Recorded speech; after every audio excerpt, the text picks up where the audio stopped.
All right, it's finally time for our great coffee-loving Detective Pikachu to make his return. Let's go.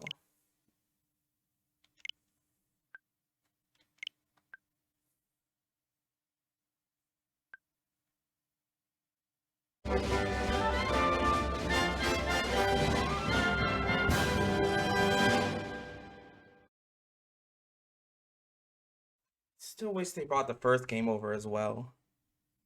But you know what? Yeah, let's do. I English. Voice language you want to select? English. Because the first one was subtitles. Oh my god, I'm actually excited to play this. Story jump mode? What? Okay, so I know there have been videos out already about the new Detective Pikachu. I have not seen any of it because I want to avoid spoilers. But what the fuck is a story jump mode? Oh, unless this is the story settings. If you select story jump mode, you can play whichever part of the story is most interesting or simply read the introduction of each episode. Okay, no, we are not going to do that. We're going to want to make sure all the settings are in check. Please. Instant. I don't like slow speed. I'll keep text auto advance off. Choose fast forward dialogue text. Yeah.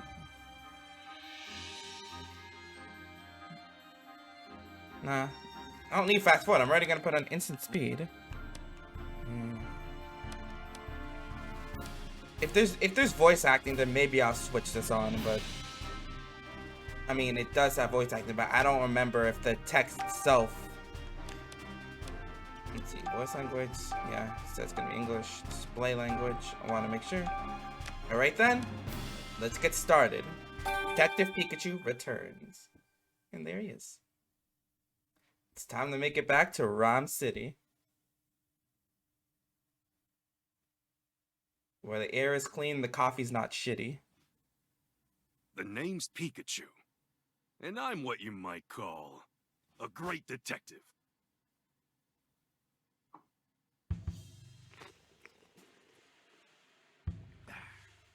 Deep-voiced With Pikachu. my bolts of brilliance, I've solved many mysteries. My partner Harry and I ran into some trouble on a case. Harry suddenly disappeared, and I'd lost all my memories. After that, I was wandering. These are scenes from the first game as well. Tim. Somehow, he could understand what I was saying. Our goals were one and the same. This is just kind of teasing the fact that the first game is not even on Switch. Because my missing partner just so happened to be Tim's dad. While we were searching for Harry, we uncovered a series of crimes involving R, a chemical that drove Pokémon berserk.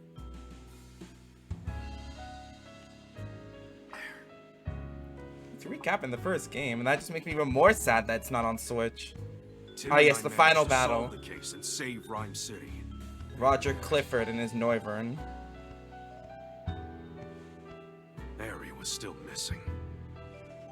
Even now, the two of us are still searching for him. All right then, out to adventure. Harry, just where the heck did you go? We'll find you, Harry. And hopefully it's not like in the movie where spoilers, the Pikachu was Harry. Detective Pikachu returns. A few Pidove. And so, not too to bad. promote an even stronger bond between the people and Pokémon of Ryme City, I hereby proclaim this day Okay, the start of Pokémon I knew I heard Week. someone sleeping. I didn't realize it was To the commemorate Pikachu this just event, sleeping. We present this award to Time Goodman and Pikachu, who saved Harry! Pikachu, great detective known for his bolts of brilliance. Pika. Oh, Pikachu, I'm sorry. I guess that's a sign I better wrap this speech up, eh? No worries. Tim Goodman, wearing his iconic red hoodie. Wow. You couldn't have picked a worse time to doze off. Yep, they really changed his model.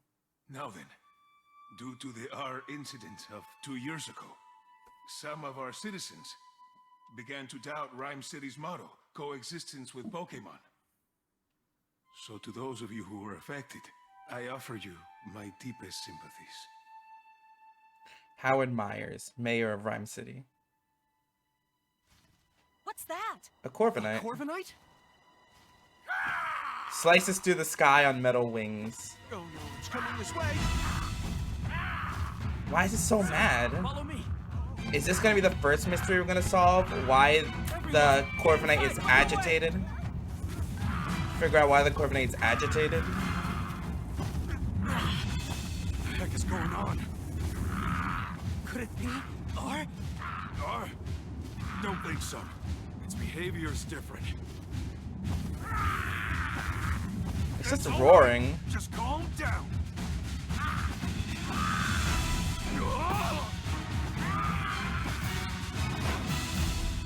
I guess we got our first mystery. Pikachu.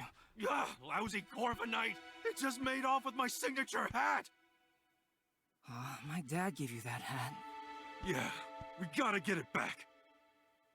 Why was it so mad? You know how important that hat is to me, and Corviknight just flew off with it. What a mess. Let's go get it back. What's that? Oh, the journal that the mayor... I think it was the mayor that dropped it. Hey, Tim, over here.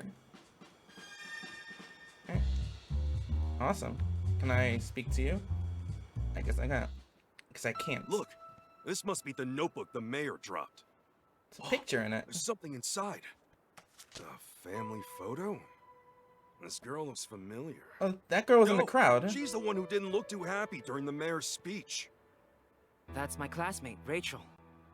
She knows a lot about Pokemon. Should we find her? Whoa, time out. You know her? Why am I just now learning this? Oh yeah, you have a thing with cute girls. We should return this book to Mayor Myers. Yeah, but first we gotta deal with Corviknight. Right, let's go, Pikachu. Alright, so we're looking for the Corviknight first. There's a few Spearow there. Now what do we do? Did the Corviknight knock a Pidove out of the sky? That's... Uh-oh, this doesn't look good. Pidove, a regular sight in Ryme City's parks. Oh! Is that Pidove unconscious? Don't touch it. Moving this Pokemon could injure it. Hey, you! Big guy, what happened to Pidove? Well, I'm at a loss. Nothing we've tried so far is working. Hey, can you even hear me? You, cut your Pikachu's Pika-Pika chatter and evacuate the area. See Audino there. Will Butler, Chief of the Pokemon Protection Bureau. Audino. Can hear how healthy you are. I need to track down Corviknight and get this area evacuated, but I can't just leave this Pidove here. Hey, what happened? Calm down, Pikachu. To everyone else, you're just saying Pika Pika. I'm the only one who understands what you're saying. Oh, right. Sorry. Got a little worked up seeing Pidove in such bad shape. Okay, Tim, it's on you to ask the big guy what went down. Excuse me, what happened here? Oh, you're the young detective.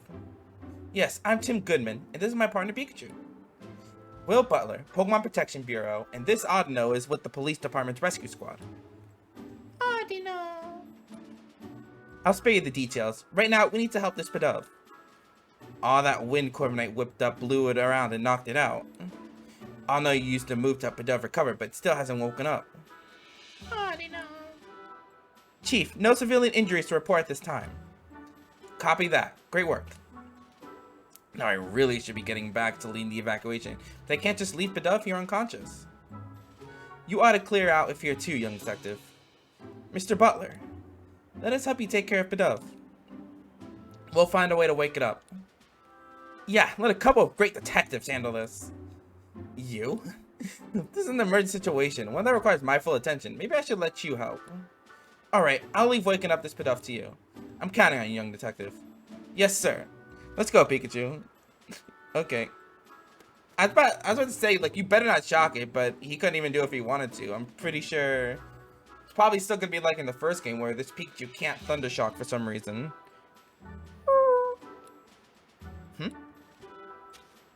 Hey, why don't we talk to those other Pidove? Sure, let's give it a shot. Alright. Seems like I can talk to everyone around here. Whoa! Where you going, Tim? You gotta ask me to... Oh, I just want to see what else is here. Alright. Get up. Hold on a sec, Tim. Before we talk to these guys, something I need to tell you. Yeah, what is it? Cases don't just pop up when it's convenient for us. I don't gotta tell you that, right? Right. And it's been a good long while since our last case. Well, that's true. Let's hit pause and jog our memories of how we go about investigating a case. I could hit pause right now. It's not doing anything. We'll do this one by the book, alright? If you say so. Tim, this is our first investigation in a long time. Fortunately, P-Dub's injuries are already healed. All we gotta do is find a way to wake it up. Some might call it coincidence, but me? I'll call it an opportunity for detective work tutorial. Perfect, right? I suppose. Let's refresh our memory and make sure we conduct a full investigation. Okay, got it. First, let's quickly go over how we investigate. I talk to the Pokémon, and I talk to people. Together, the two of us will gather evidence and take testimonies from people and Pokémon and piece them all together to solve the case. Yep, that's how we do it. Exactly. Okay, this round of questioning is all yours, Pikachu. Sure thing, here I go. Hey, P-Dub, can I talk to you? I'm guessing you're past the unconscious P-Dub. Mind if I ask you a couple of questions? Says your friend's taking a nap and won't wake up. So it thinks the unconscious P-Dub is just sleeping? You really love the smell of... Wait, huh? What's that got to do with anything? Nice strong aroma makes the sleepy times go away. That's what it's saying. You think these P-Dub would be more concerned about their unconscious friends instead of chirping about some smell? I think there's a certain aroma that P-Dub are really into. Is this gonna be like the sweet scent? We gotta find a Pokemon that can use sweet scent? If that's all we're gonna get. Maybe we should question some of the other P-Dub around here. Like that one right there? Hey, Tim, come here for a sec. Okay, let's see. If you get stuck during investigation, see the light bulb icon on the lower left corner of the screen. You can press the button to consult Pikachu and get a hint. So do I do that now? Yes. I'm a little curious about what that P-Dub was saying.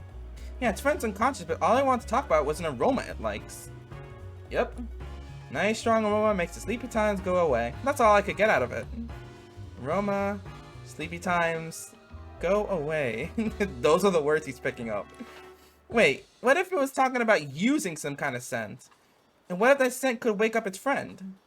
That's it, Tim. If we could find the strong aroma those P-Dub are chirping about, maybe it'll wake up their unconscious friend. That's what I'm thinking. It's worth a shot at least.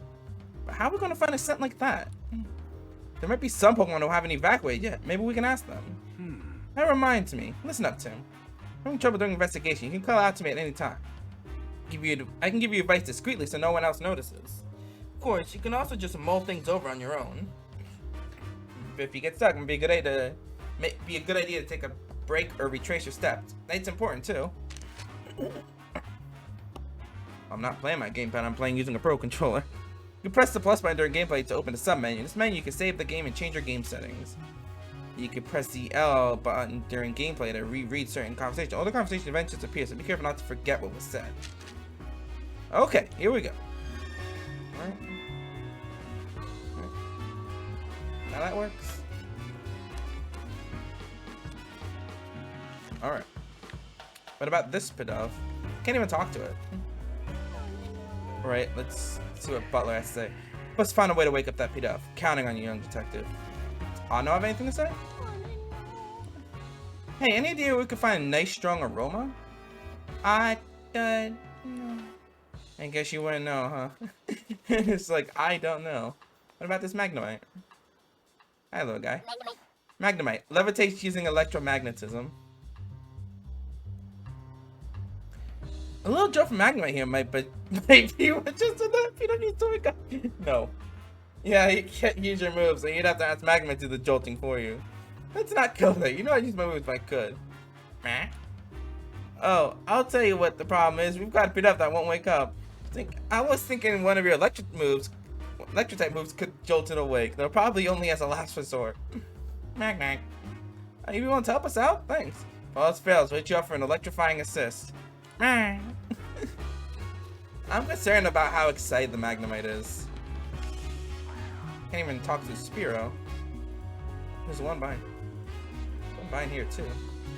Alright, just want to take a look around. Yep, a completely different part of Ryme City. You should evacuate too, Detective. Okay, so I can't even talk to him. Oh, it's a barricade. And a Xatu. Alright. Ah. Xatu stares into the great beyond. That's Xatu. I can never tell what it's staring at, or what it might be thinking. That's the sort of Pokemon that's probably got all kinds of incredible knowledge. I don't know about that, but let's try asking if it knows anything about how to wake up Pidove. Way ahead of you. Hey, Xatu. Can you hear me? Hey! Not saying anything. I wonder what's wrong. Ooh. Oh, I want peace and quiet while it's sunbathing. It's awfully calm, given all the commotion that's going on. Maybe we should try asking someone else. Yeah, this Xatu's just staring into the abyss. Oh, it's an aromatist back there. Alright, there's no way around, so I can't even get to that Spearow. Anything to say? Please be careful. Oh, it's another Pidove. 2 Pidove and an Aromatisse. It's thinking about how much it loves its aroma. Okay, so here, I guess Aromatisse. Wait, if Pidove loves the aroma, then maybe talk to the other one too. Aromatisse is definitely the answer, but I want to go walk down a bit. Nice strong aroma makes sleepy times go away. Look, Pidove are gathered here. That means. Yep. Anything else down here? Okay, nope. Talk to everything. Right then, Aromatisse. Aromatisse exudes an enchanting aroma. Aroma? Yes, we need an aroma. And I was almost skeptical about you because your pre-evolution was a culprit in the last game. So let's hope you're good today. You're Aromatisse, aren't you? What are these Pidove surrounding you for? They started flocking to it as soon as it got here. These Pidove have been following Aromatisse around? You're asking it to make the nice aroma? Hurry up, make the nice aroma. Pidove are really getting on its nerves. Seems like these Pidove are all drawn to a scent that Aromatisse admits.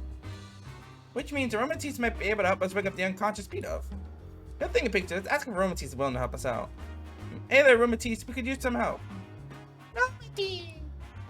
It'd help us out if we can get these Pidove to stop following it around. Fair enough, let's talk to the Pidove.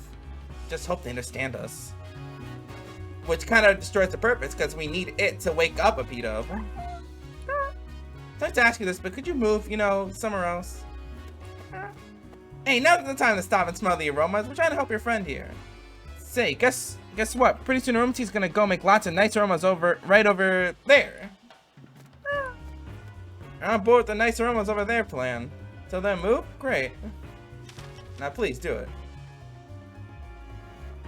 Aromatisse should be willing to help us out now, right? It's happy to lend a hand now that we've got those Pidove to move. Let's take Aromatisse back to the square. Okay, Aromatisse, he's the Pidove. Please help it.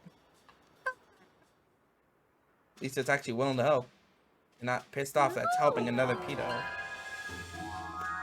Alright!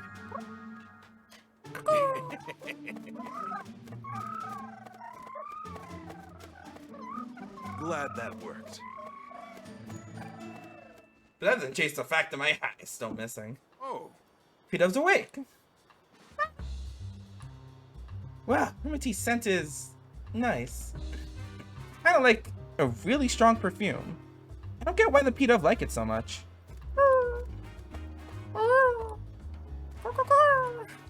Glad you're enjoying it. Yep, you were a huge help, Aromatisse. Thanks. But sorry that you're likely going to be flocked by more Pidove.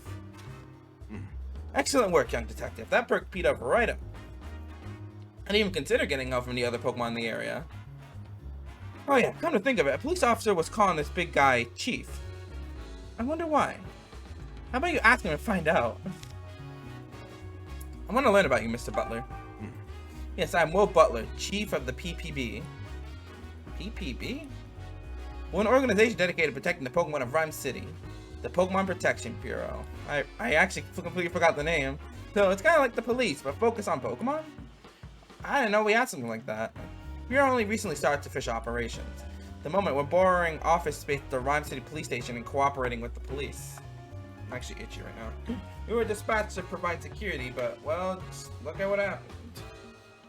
All the shenanigans, an angry Corviknight, and a PETA that got knocked flat. Can't believe fiasco that this big occurred on my watch. Honestly, an embarrassment. About the PPP. We were formed 2 years ago as a response to the infamous R incident, the case you two solved. So he knows about that at least. Back then, Pokemon-related disturbances were happening all over the city. The human and Pokemon residents of Ryme City were deeply affected by that.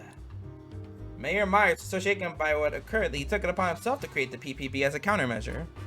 He wanted to make sure crimes involving Pokemon like the R incident would never happen again. That's why this organization exists. Isn't keeping the peace the police job, though? Or isn't keeping the peace the police's job, though? In the past few years, Ryme City has seen a concerning rise in the number of reported incidents and accidents. The police are struggling to handle so many incidents, including these involving Pokemon. But now, the police can protect the human population of Ryme City while the PPP protects the Pokemon. By dividing up the work, we can keep everyone safe. Ah, so that's why the PPP was formed. Just what I expect from Ryme City. Oh, it really is looking out for its Pokemon, huh? Seems to be it. By the way, young detective, I was watching your investigation earlier and couldn't help but notice. Will you explain things to Pikachu? Huh? I don't think Pikachu understands what you're telling him, though. Unless the two of you can... I'm not actually talking to him, it's more like getting advice. That's it, it's... Oh, I get it. Talk to Pikachu, organize your thoughts. Just wait to form your deductions if you ask me. Yeah, that's it. Well, we do understand each other, actually. Yeah, that was close. I thought he'd caught on to us.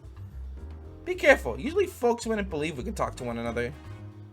Yeah, I know. Whoa. Huh? Is the Corviknight back? There it is. Back again. Come on, let's chase it down. Sir. Definitely love to see a Pokemon Coliseum remake. Probably using this. Oh. These graphics. It's Corviknight again. Hey, give me back my hat, would ya? Chief went after Corviknight in his patrol car. Bet Corviknight still has my hat. Let's follow it. This is app. Their Pokemon cry. Sounds like they're coming from the direction Corviknight flew off in. Let's go check it out. Sound like electric.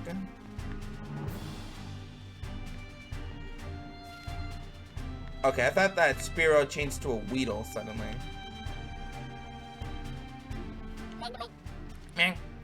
Why aren't we running away? Well, I gotta go get my hat back from Corviknight. Thanks for looking out for me. You stay safe too, okay?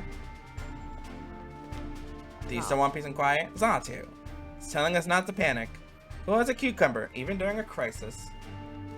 That's what I expect from a Xatu. I was wondering why it even bothered helping us.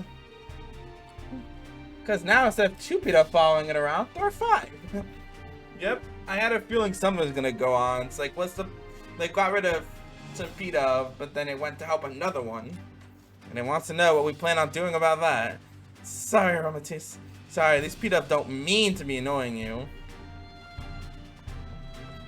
Just like picking up a gun and just like shoot a bullet. It's like, I mean, he didn't mean to shoot you when he clearly pulled the trigger to loan an executor.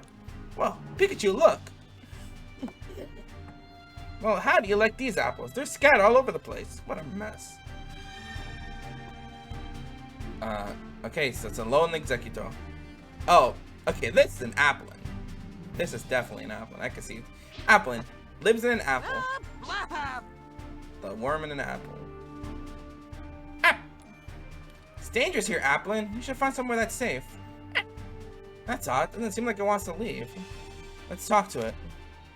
Hey. I haven't seen any Applin in the city before. Where'd you come from? Oh, you go to sleep in a wooden crate, and when you wake up, you're always someplace new? So the apple vendor travels to different locations, and this Applin gets carried along.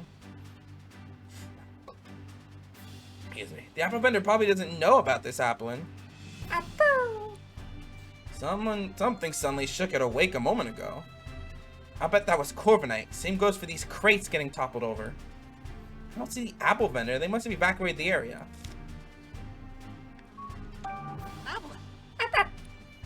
So the wooden crate shook, you got thrown out, and that's when you realized your friends were missing. It got separated? Let's help find its friends. Good thinking. How many friends were here with you? 2. Okay, got it. So 2 more Applin. From what Applin said, I think I get what's going on here. But as much as I'd like to go get my hat back from Corviknight, we can't just abandon Pokemon in need of our help.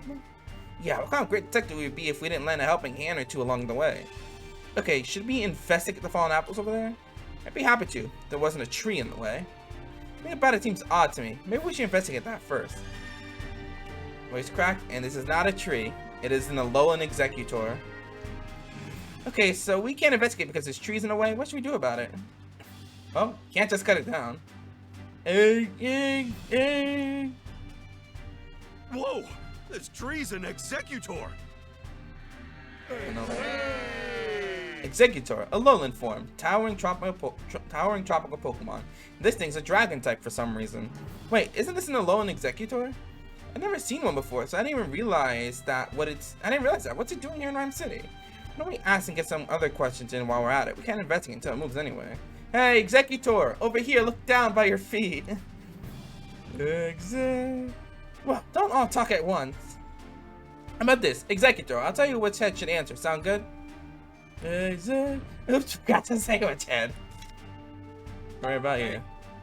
You, middleist head. Why are you here? Hey. Guess it's been traveling around with the apple vendor. That explains why it's here in Ryme City. So it's the same. Okay, so this is a quick. I was just curious to see if he would go to a different head. Hey. You, right head. Tell me what happened here. Hey. It still lines up from top to bottom.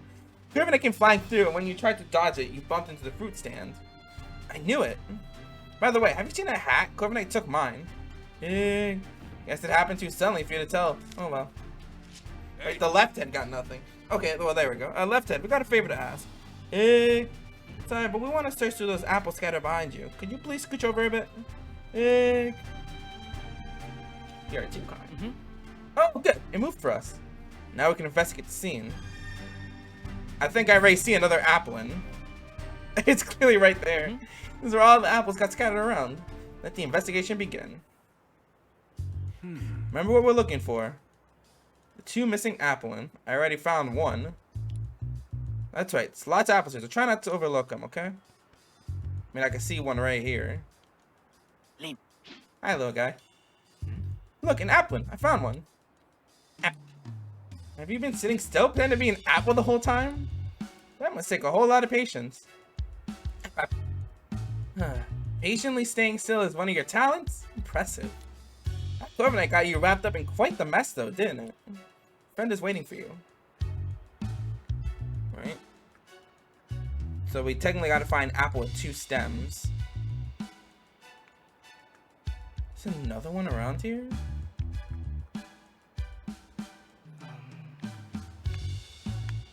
And it won't even let us look in the flipped over crate. By the looks of it, it's definitely got to be in another crate. These are clearly just regular apples. An apple crate, no sign of Applin though. What about? Oh wait! Pikachu, what the fuck are you doing? Oh, this is a tasty apple. Oh, it's a normal apple. Okay. You want some too, Tim? Don't forget to pay for it. Gotta pay for your scouring? Oh, I thought apple. I thought he would have said something else. You want some too, Tim? Don't forget to pay for it. Okay, we got it. You want apple. And I can't even investigate this crate either.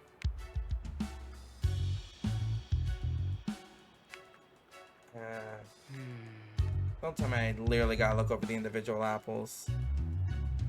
I don't see one that has like 2 different stems on it. You know anything, little guy?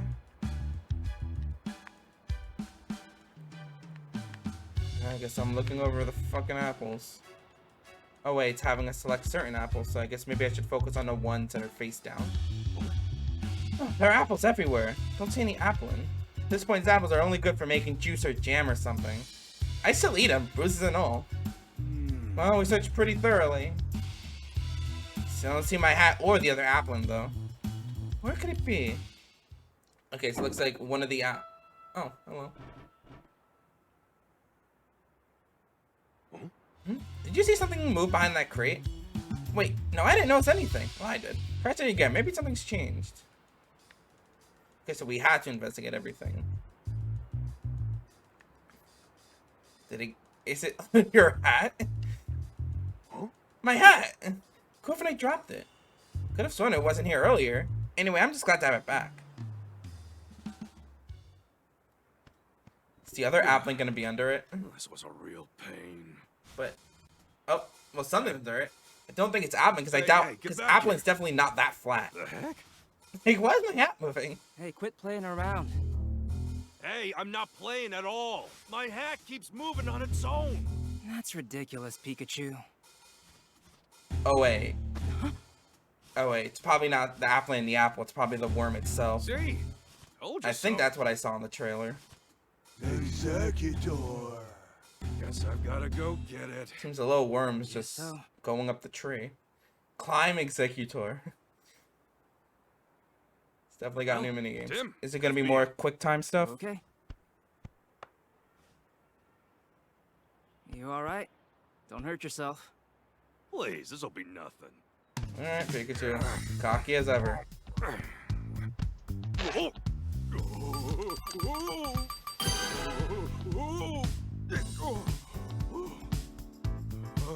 I wonder if this is actually tickling it. I'm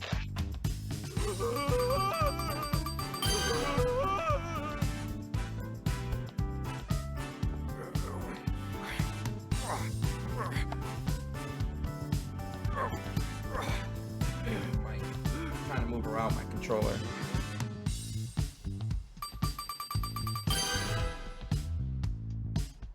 Finally got you back. It was a normal Applin. But how? I didn't think the apple was that flat. Pikachu, it's an Applin. Okay, so I had a feeling an Applin was in the hat, but I thought it was just the worm. I don't think the Applin in the apple is that flat. Cause Pikachu's hat looked pretty flat. Whoa. Are you okay? Fine and dandy. Nice catch, by the way. Oh, it's tiny. Is the Applin okay too? Yep. They all seem to be happy. They all seem happy to be reunited. Good. Glad they're all right. One of them was wearing my hat, huh? Seeing it on its own really threw me for a loop. I'm sure Corviknight dropped that hat mid-flight and it just happened to fall on top of Applin. Oh yeah, hey Tim, where's my hat? Don't worry, I've got it. At the end of the day, I'm just glad I didn't lose my hat. Yeesh, that was a hassle. Now do we go back to the Corviknight case?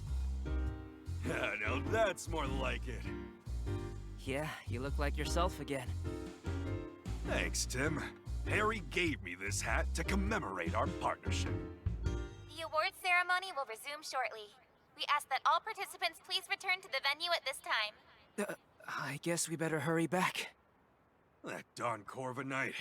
I'll let it off the hook just this once. But what was making it so agitated? And why can't they... Why? I want to go talk to the tiny-ass tiny-ass Applin. And you as well, Pikachu. Yep. I can't say it enough. Ryme City owes you a debt of gratitude for your efforts. We strive for coexistence between people and Pokémon in our fair city. And you two are the ideal detective duo. Thank you for On that. behalf of the city, I am pleased to present you with this medal. Thank you, Mayor Myers. I'm honored. Of course, you get one too, Pikachu. Yep, had a feeling we're going on its hat. On his hat, because Yeah, this Pikachu. I'm the great detective. Pika Pika to you too, little hero. Both of you, keep up that great work. Way to go, Tim! Congratulations, hon. Oh, his parents, or his mother and his sister?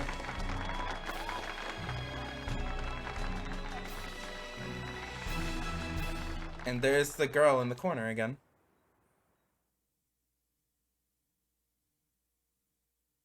Later that evening, at Tim's apartment. Tim, I was so proud of you today. Ryme Goodman, Tim's mother. You're amazing, Tim. Sophia Goodman, Tim's little sister. I don't think they were in the first game. So we actually get to see his mother. The amazing work you two have done. There was the Edie abduction case, the fossil stealing spree, and the Ryme Tower standoff case too. They even made a movie based on the R case. How should I feel about that? Yeah, I thought that movie was pretty good, but how come Mom and me didn't even show up in it? I have no idea, but movies usually do their own thing, don't they? Yeah, I guess. You guys weren't even in the first game, I'm pretty sure. Oh, by the way, I've been meaning to ask you something. This is Dad's Pikachu, right? Yeah. He's my partner at the moment, though. I see. Whoa, whoa. What's with all the staring? He saved your dad from trouble many times. Wow! Oh, Pikachu. The news is about to start. Right? So what's Maybe going there's on? an update on that Corviknight. Yeah.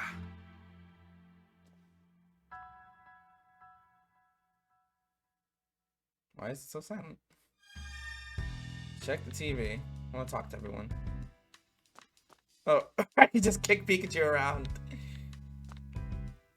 Alright then, Pikachu. Damn it. And I can't use the D-pad either. Alright then. I want to kick you towards the living room, not away from it.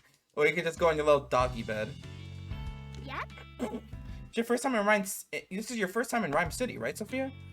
Uh-huh. So busy and fun. I'm glad I came. That Corviknight surprised me, though. I'm glad you and Mom are okay. Right. I'm glad you're safe and doing well, Tim. But you hardly ever call. I know no news is supposed to be good news, but you take that a bit too far. Sorry, Mom. Right then. Well... I've been to Ryme City in quite some time now. Not since I last saw your father. So I guess it's been about 2 years then. And then about meals. Speaking of which... Tim, are you getting enough to eat?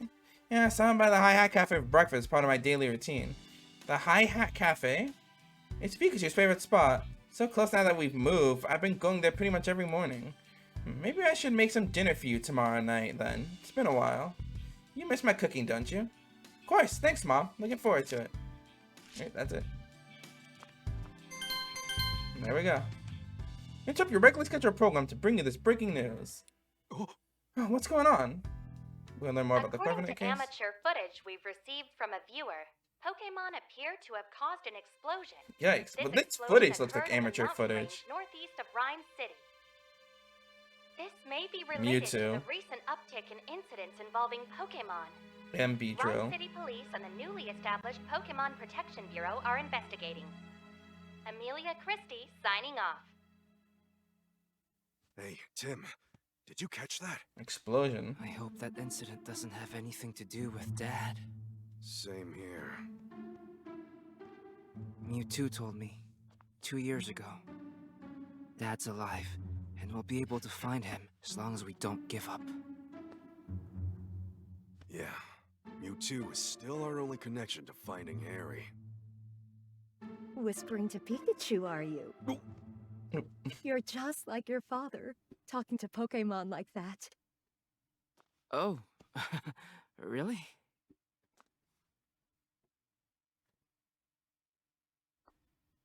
It's been 2 years since the R incident. Since then, we've solved all kinds of cases. The mayor even gave us an award for it. I can still talk to Pikachu and understand him. If the two of us keep solving cases together, bound to find the truth. I'm sure we'll find my dad someday.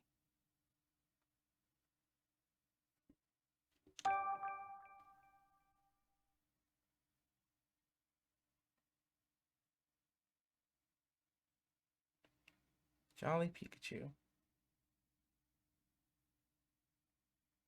The day after the award ceremony.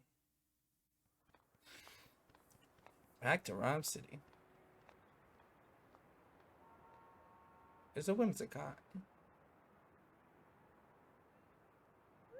Whimsicott rides the wind from town to town. Whoa, that's a lot of Whimsicott. Sure is. They ride through on seasonal winds every year. So you're gonna be any hopping I hear around they too? can be real pranksters. If they get in a house they like, they scatter cotton everywhere.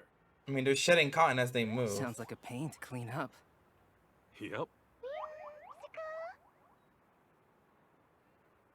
They're just flowing on by. The sweet smell of coffee is calling my name. It's the perfect Pikachu bait. Yeah. Guess you're not wrong. Oh, him. Frank Holiday, Ryme City Police Inspector. Inspector Holiday, did you finally find my dad? Doubt it. Sorry. No. I'm here on a different case. We've received reports of a jewel theft. A jewel Could you lend theft. me a hand with So is this? this I'm still course. taped on the The Corviknight incident case. occurred at the dentist residence, the mansion down the street. Sorry, but Brad is waiting for me. I'll go ahead and meet up with you there. So much for my coffee. Too bad. Okay, let's go, Pikachu. Wait a second, Tim. What for? There's no need to rush. Gotta be calm and unhurried if you want to do your best investigating. Yeah, I guess that's true. Pikachu's the real talkative Pokemon. Use Pikachu icon on the lower left corner of the screen. You can press the right button to chat with him. Sometimes Pikachu will try to get your attention, and a Pikachu icon will bounce to let you know he wants to talk. Use icon bouncing, press the right button to hear what he has to say. Tim, Like right now. look, I know we need to hurry, but would it really hurt if we relaxed a bit? For instance, oh, here's a good idea. Get coffee. You could listen to some sage advice from a great detective like me. Okay. Okay, but Holiday's waiting. We better go join him. Quit playing dumb! We've got evidence that proves you're the culprit! Jesus. Yeah, did I scare you, Tim? I felt like practicing my interrogating. So this is how, I guess this is how the new Bolts of Brilliance stuff is gonna be. Like, all right, let's hear one more. What would have happened if Ryme City didn't have a great detective like me? They have these little things Maybe I was guided here by some that you can kind just of hear Pikachu talking randomly. inexplicable force. And I don't know about this game, but I know the first game like saved them, so you kind of like, and they happen randomly too, so you have to be lucky to get some new ones that could be saved and re-listened to at any time. Anyways, he has an old lady with an Indeedee.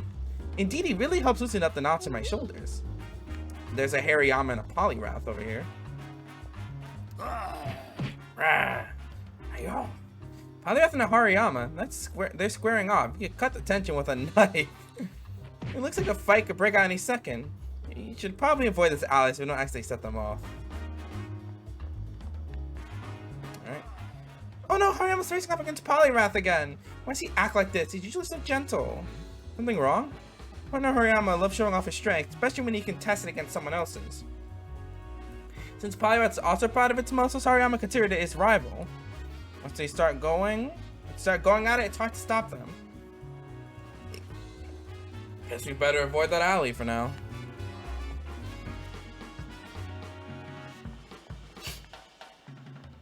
Well, the gate's up. Tim! Excuse me. Appreciate you coming on such short notice, Tim. And I sneezed so fast, like, I think you might have caught in my mic. I wanted to mute, but I wasn't thinking. Appreciate you coming on such short notice, Tim. This way, the crime took place at the dentist residence up ahead. Alright, I'll follow you in a bit. I got too distracted by my sneezing. How about a little snack for you and your partner? Menu items are all sorts of different berries. So many choices, they could cater to any Pokemon's tastes. The Maractus. Good job, Maractus, you're dancing so cute. From the top, 1, 2, 1, 2. I guess now I finally realize why it's called Maractus. It's a Maraca cactus. Huh? Something shining in the fountain. What could it be? Inkay! Little jump scare. Okay. Ah, spooky. Inkay! Oh, I knew I saw something. What's a Pokemon? That's an Inkay, Tim. Lights up in spots to communicate with friends. Never figured to use those lights to lure someone in close enough for a prank. Yeah, it definitely surprised me. Inkay!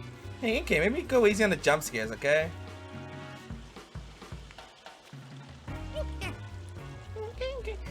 Don't let your pranks go too far, right? Try not to let your pranks go too far. Okay, so that's the dentist residence. There's like so many things I want to see though. Am I just gonna be redirected? Yep. Hey Tim, that's not the way to the crime scene. Okay, I want to see if I could just go check something else out. It's another Whimsicott just floating about. It's that time of the year already.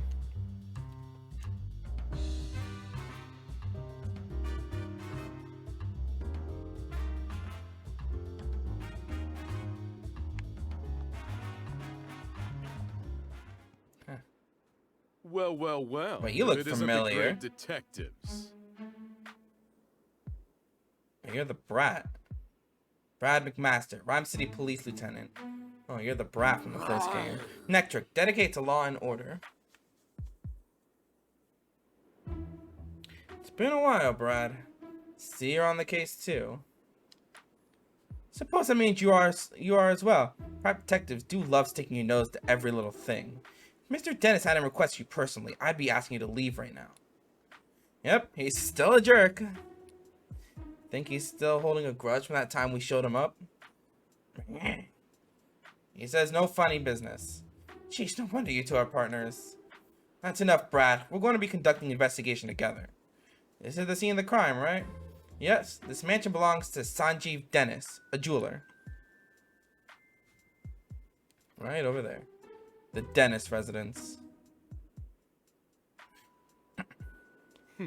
Mr. Dennis is one of the wealthiest men in Ryme City. Under normal circumstances, a civilian like yourself would never have the opportunity to meet him. Make sure you don't do anything to offend him. Oh, and don't get in the way of our investigation either. He's just gotta get a dig in somewhere, doesn't he? Okay, Tim, come inside. Yep, still a bitch.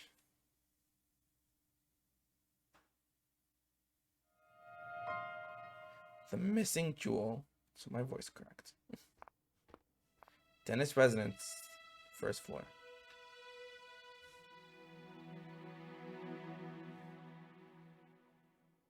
So Growlithe, why does it look so sad? I see. All right, Tim. Mr. Dennis is waiting for you in the room to the right. Thanks, Inspector Holliday. All right, let's go talk to Sanjeev Dennis. That you? Oh, Tim, I've been waiting for you. Growlithe looks a little sad. Sanjeev Dennis, jeweler, collects jewels. Growlithe, guard at the Dennis residence. Oh, I guess it's sad because it didn't manage to guard, or it feels like it failed its guarding duty. My name is Sanjeev Dennis. I'm a jeweler, and this is my partner Growlithe. Wow. Detective Time Goodman, and this is my partner Pikachu. Sorry to jump right into it, but could you please tell us what you know about the incident? About the crime that took place. Oh. Precious jewel was stolen while I was out of the house. It's called the Aurora Drop, and it's a very rare jewel indeed. The Aurora Drop. What a mysterious name. Magical even. The thief injured one of my staff members and made off with the jewel. Guess that's something to remember. Alright, go to testimony. Thankfully my staff member is on it.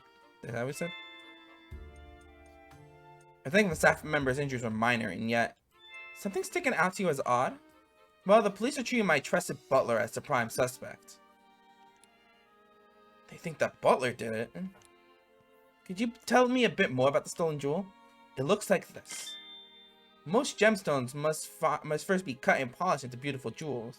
The Aurora Drop is said to have naturally formed into its shape. The way it shines looks a bit like an aurora. The stealing reminds me of the whole incident with the black market in the last game, so I wonder if that still holds up here. Yeah, that's precisely how it got its name. The Aurora Drop has been the subject of many a tale, but it was thought to be nothing more than fiction. Even among us jewelers, for the longest time, we call it the Jewel of Legend. Wow, he wasn't kidding when he called it precious. Guess it's no surprise that someone wanted to steal it. Definitely sounds valuable. Where were you displaying it? I kept it securely locked in a special reinforced case inside my jewel storage room. I locked on both the storage room door and the reinforced case. And yet, despite all that security, it still got stolen. So that's why they think it's the butler? I mean, I guess it would make sense. Not really enough evidence, but it makes sense that that much reinforcement could really only get broken through by someone who already had access to it. However, I think the first thing we really need to do is see if there's anyone else around the house. But I think my main focus right now is just trying to see why Growlithe's so sad. Maybe it probably knows something. Right then? What about your butler? You mentioned that the police already have a suspect. They believe that the thief is my own trusted butler, Barnes. Why do they think that? Because Barnes and I are the only people who can access the key in the storage room. Right? Because that's kind of what I was talking about. Like, he's the only one who would have had access. Oh my god, my voice cracked. He would have been the only one who would have had access to it. Even someone else from getting to it. What's he's cracking so much? He has always kept around Growlithe's neck. Anyone but Barnes or myself attempted to take it from her, Growlithe would start barking. Oh, it's a female. My Growlithe is a very loyal Pokemon. She would never allow the key to be taken by a stranger. I don't see a key around Growlithe's neck right now. The police think Barnes took it. It would certainly make sense, assuming Barnes really is the culprit. Mr. Dennis, if possible, I'd like to talk with Barnes. He's currently being questioned by the police. But you don't believe Barnes is the thief, is that correct? No, Barnes, since we were young. He's worked in this home for years. It's always served us well. I'm certain that he'd never steal from me. I couldn't possibly imagine him hurting anyone. So you're saying Barnes didn't do it, and the real culprit is still at large? That's right, someone else must have stolen the jewel. Please help me prove that Barnes is innocent. That's why he called us here, to clear his butler's name. We'll talk to Barnes later. Right. So finding a road job and clearing Barnes of suspicion. These are two things you called us here to do? Could you please? You're the only ones I can count on. Yeah, I wouldn't want to count on that bastard police guy either. No ones I can count on. Our job is to investigate the case and reveal the truth. We won't know if Barnes is truly innocent until we look into this more. Yeah, police must have at least some reason to suspect him. But we'll do what we can. If that's acceptable to you, we'll take the case. It's more than acceptable. Thank you, Tim. Great, in that case, may I start investigating the scene of the crime? Of course, the jewel storage room is just upstairs. I know you won't let me down. Wait a second, Tim. Something I want to try, starting with this case. Something you want to try? Yeah, case notebook. The writers for detective journals swear by it. The detective journal? That's the magazine you're always reading, right? Yeah, that's the one. They researched the most efficient way for detectives to organize their case notes. The solution they come up with was a case notebook. Sounds intriguing. How does it work? I'm getting to that. First, open up your notebook. Right, press the X button. Okay, how was the jewel stolen? Sanjeev Dennis's jewel has apparently been stolen. Okay, let me start another one. Sanjeev Dennis's jewel has apparently been stolen, but how did the culprit steal it? Investigate the scene of the crime on the second floor for clues. First, let's write in the notebook any burning questions that arise while we're investigating. We'll summarize testimony and evidence that we've gathered during our investigation on the page below. The Aurora drop is Mr. Dennis's prized jewel. Someone has stolen it. Right. After we collect enough testimonies and evidence, the begin deducing option will appear. When you select this, we can start deducing the answers to our questions. We don't have enough testimonies or evidence right now, but once we do, we'll be able to start deducing. I guess actually using this notebook is the best approach. So Tim, what do we have to do right now? We have to collect testimonies and evidence to figure out how the jewel was stolen. To do that, we first have to investigate the scene of the crime. That's right, let's go check out the jewel storage room. Someone's excited. Wait, can I not talk to Growlithe? Alright. It's Dance's partner Growlithe. She sure doesn't look happy. Apparently she feels responsible. No wonder she's so down. Maybe we should leave her alone for a while. I mean, I guess that makes sense. She was guarding the key. Then I want to see what else is here. We go to the second floor. Right, well, I'm just going to the second floor. Alright.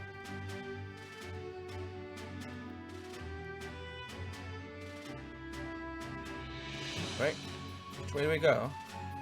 Is it? The room is currently being searched by the police.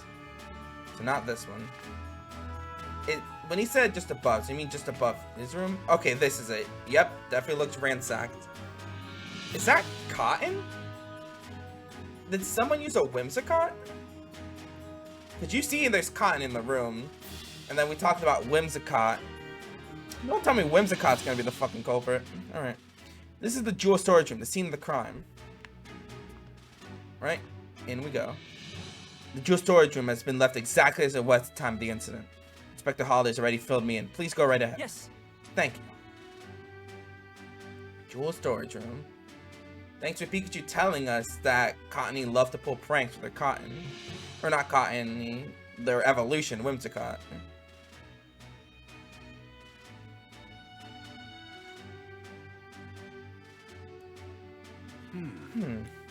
What is it, Pikachu? I checked out the door, but there are no signs of forced entry.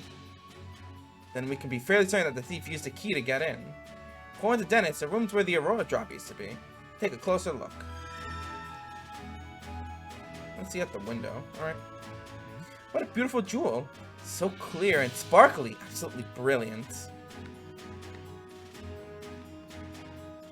Green jewel. Fresh green color reminds me of the forest. Just looking at it is calming. Okay, so you think a forest is calming. I'll go with the sea being calming. Come on, to blue jewel. Deep blue, like the ocean. There's a kind of magical feel to it. And a red jewel. What a vibrant red, like boiling hot lava. It's almost too bright to look at. Wait, can I look at this? Nope. Okay. Well, here we go. Looks like it's been sliced. The area looks more disturbed than the rest. Let's start investigating. We might find a clue. Alright, don't let any details slip past you, Tim. Let me see. Let's see. Where should we look first? I mean, I guess we should look at the glass.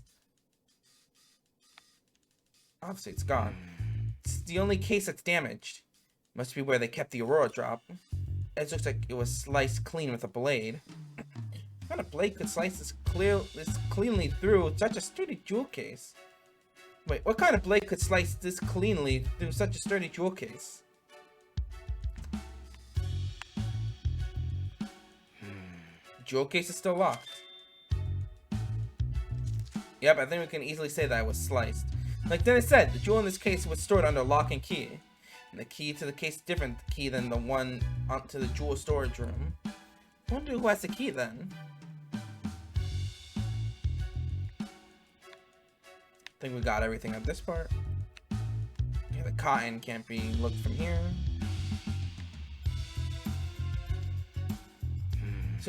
This looks like part of the jewel case. Based on the shape, do you think the top half of the case was cut off? Yeah, it looks that way. It's a really clean cut. Wait. Slicing it must have taken one seriously sharp blade. Not a human can pull that off. It's a feather as well.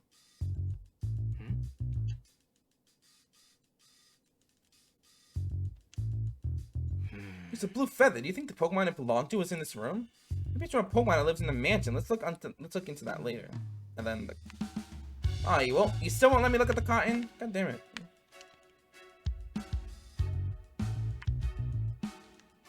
Look at the cotton. Hey, Tim! Check it out! Looks good, huh? Disguises are a key part of detective work, you know. And how's that supposed to help? Yeah, whatever. Now quit goofing off and investigate. It's like you never want to have any fun. Appreciate my art.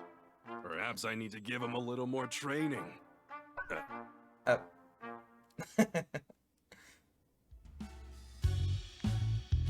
was it. There's some cotton on the ground. Looks really fluffy and soft. Cotton in the jewel storage room. What's a bunch of cotton doing in here? Right. Covered everything I was wondering about. Any other spots you want to check? I think we're good. Okay. Okay, let's start deducing. Alright, clearly looks like there's a Pokemon with a blue feather around here. Right. We've got everything we need to make our deductions. Solve this puzzle, Tim. Alright. Okay. You probably figured out how the culprit stole the jewel by now. So the wing, it probably used like a cutting move, which is why its wing is left behind. Alright, it's like begin deducing your case notebook. Right. Okay. We have a few plausible theories. Which do you think is right? Let's see. The culprit unlocked the case and stole the jewel. The culprit may have used the key to unlock the jewel case, then stole the Aurora drop. Nope. The culprit hasn't actually stolen the jewel. The culprit may have not taken the Aurora drop out of the jewel storage room. Instead, they may have hid it among the cotton fluff scattered through the room. No. The culprit cut open the case, stole the jewel. The culprit somehow cut open the jewel case, stole the Aurora drop. Yes. We know that. Okay. From what we've seen in the crime scene, we can tell that the jewel case was sliced open. After that, the Aurora drop was removed from the case and taken away. Right. We saw that the jewel case was still locked, which supports that claim. We still need to investigate more to determine how the case was sliced open. But at least now we know from how the thief got their hands on the Aurora drop. Yeah, we made our first step forward. There's two pieces of evidence used. Culprit appears to have cut open the case and taken the jewel. Okay. You understand how to use the case notebook now? Yep. Once I get some evidence, I'll start deducing. Feel free to start deducing whenever you feel like it. Investigating the scene, we now know how the crime was carried out. We can be certain the culprit sliced open the case and took the jewel from inside. But there's just one thing that's strange. Oh yeah? Yeah, think, Tim. What's strange about the way the crime was committed? Just door was locked, jewel was stored in this room, glass was cut, door wasn't. Maybe. Oh. The door in the storage room was opened with a key, but the jewel case was still locked when it was sliced apart. That's right, so that means the thief only had one of the keys, the one to the storage room. They didn't have the key to the jewel case. According to Mr. Dennis, only he and Barnes can access the jewel storage room. I understand why the police suspect Barnes, but I'm not so sure. Obviously, it'd be best if we could talk to Barnes ourselves, but he's still being questioned. Need to ask Mr. Dennis about the lock on the jewel case. Right. After we wrap up here, let's go ask him. How's the investigation going, Tim? Oh, Mr. Dennis. Mr. Dennis. I had a principal like that named Dennis, so it felt so surreal there. Sorry, I couldn't just stand waiting around. Have you discovered anything? It does seem that the culprit used the storage room key to gain entry. We believe that they then cut open the jewel case and took the Aurora drop. That's I suppose that doesn't help Barnes much since he has access to the key. I have a question for you, Mr. Dennis. Who has the key to the jewel case? I have it right here. I always carry the key to this jewel case on my person. I've known Barnes a very long time, but I still won't give him this key. Got it. I can't trust anyone. The key to the jewel case is my personal responsibility. Got it. So both Barnes and Dennis can access the key to the jewel storage room. Only Mr. Dennis has access to the key to the jewel case itself. That's valuable information, Mr. Dennis. Thank you. Really? I thought I might be getting in the way, but I'm glad here I can help. Our job is meant to become a symbol of revival for Ryme City. Anyway, I'm counting on you, Tim. A symbol of revival? Let's ask Dennis about that later. What do you mean by that? What do you mean by that? The police suspect Brandon Barnes, the culprit, begin interviewing the people in Pokemon in the mansion. The thief cut open the case to steal the jewel, but they had the key to get into the storage room. And the only people who have access to that key are Dennis and Barnes, so it makes sense the police would suspect Barnes. If the key hadn't been used to unlock the storage room, Barnes wouldn't be under suspicion in the first place. Why would he do that, knowing people would suspect him? Maybe they didn't think that far ahead. In any case, based on what we found in the scene of the crime, we can't be certain of anything just yet. My voice is gonna crack. We need to talk to Barnes and the other people in the mansion, hear what they have to say. Not just the people, the Pokemon too. I'll interpret for you when we talk to them. Alright, I'm counting on you, Pikachu. Okay, now that we've got our next step figured out, let's start interviewing everyone right away. Of course. Oh, we can deduce right away? Alright. Okay. Alright, we've got some useful information. Let's stop for a moment and get our thoughts together. Based on everything we heard, is there anything that suggests Barnes is innocent? Let's review the information we got and see what we came up with. Barnes doesn't seem like he would betray Mr. Dennis. Would Barnes really betray Mr. Dennis? They've known each other a long time. Mr. Dennis trusts Barnes implicitly. Dennis himself said there's no way Barnes could commit the crime. Taking him at his word, doesn't that mean Barnes is innocent? Tim, are you feeling alright? You two realize it doesn't prove anything to you. Of course, I think Spartans didn't do it. No one wants to believe the crime close to the people close to them who committed a crime. Job's to find something that actually proves that Spartans the culprit. I don't think we have enough information yet. Something we forgot to ask about. Let's go conduct some more interviews. Okay, so we can't really do it. We don't have anything. Alright, I thought that was it, so... Alright. Case is taking a turn. Hey Tim, there's something on the floor by the window. Should we check it out? Over here? Oh, these aren't windows. Okay. Right here. Glass. Yep, and another feather. Oh, it's just a bunch of feathers. Blue feathers. Oh! What's all this? Pokemon feathers? Sure looks like it. They're scattered all over the floor and the windows open. Maybe Pokemon got in or out through here. Think it has anything to do with the case? Look at this. One of these feathers darker than the others. You're right, the other 6 are a lighter shade of blue. Something about this is nagging at me.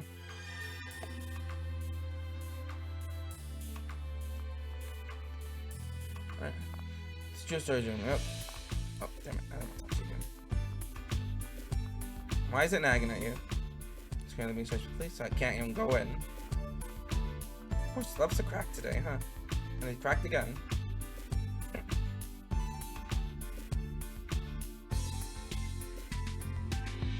Alright.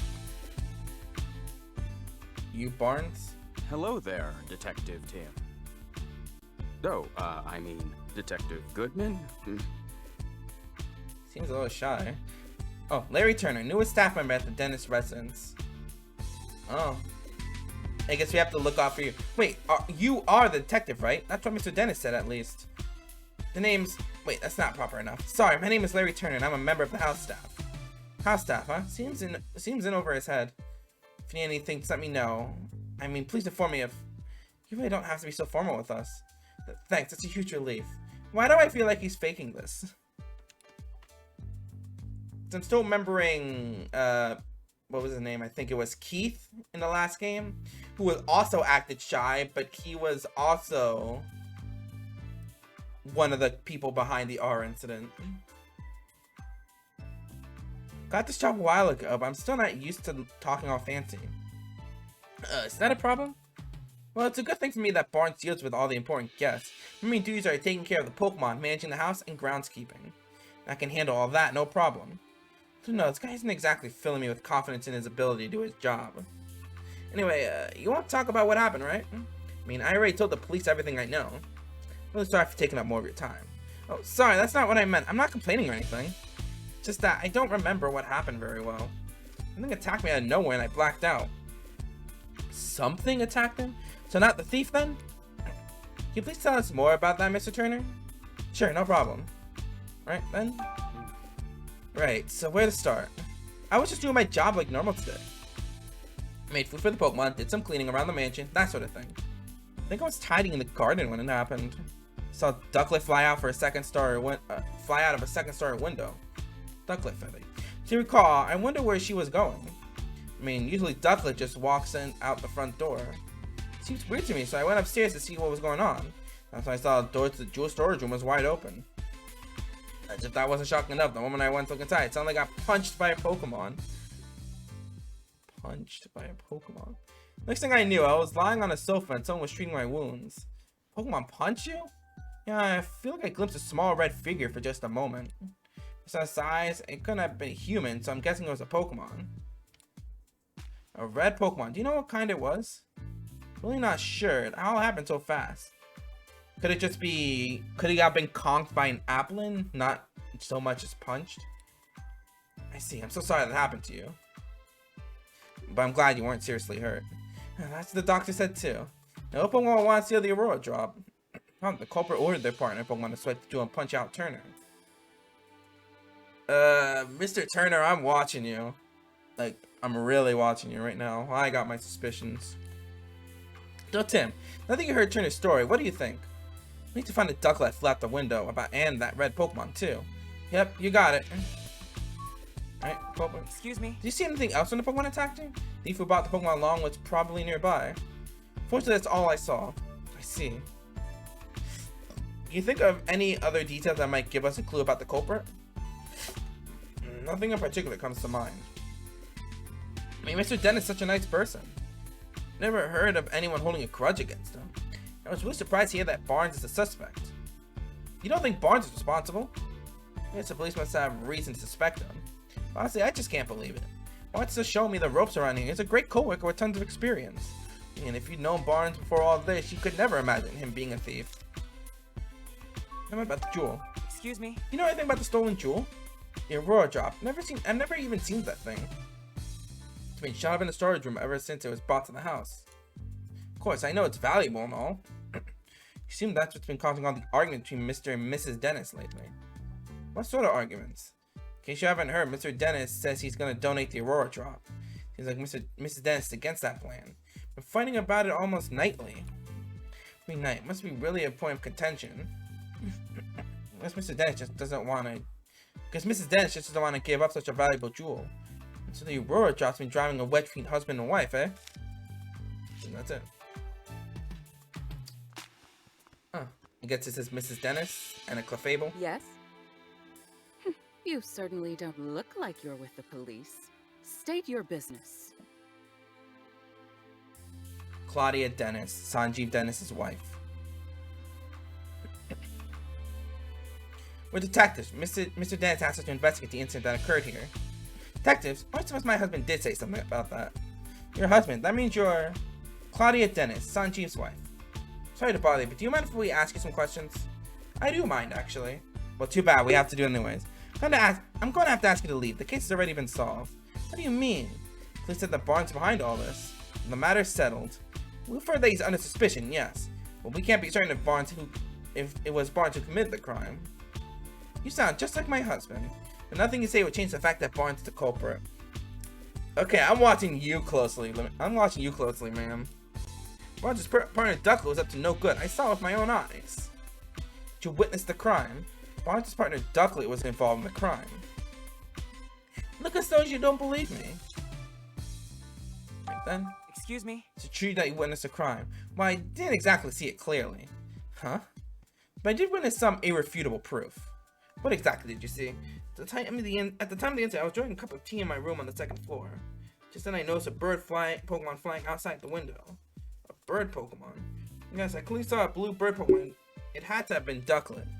We did find blue feathers near the window and in the storage room. So those were Ducklets? In hindsight, she was obviously stealing the jewel.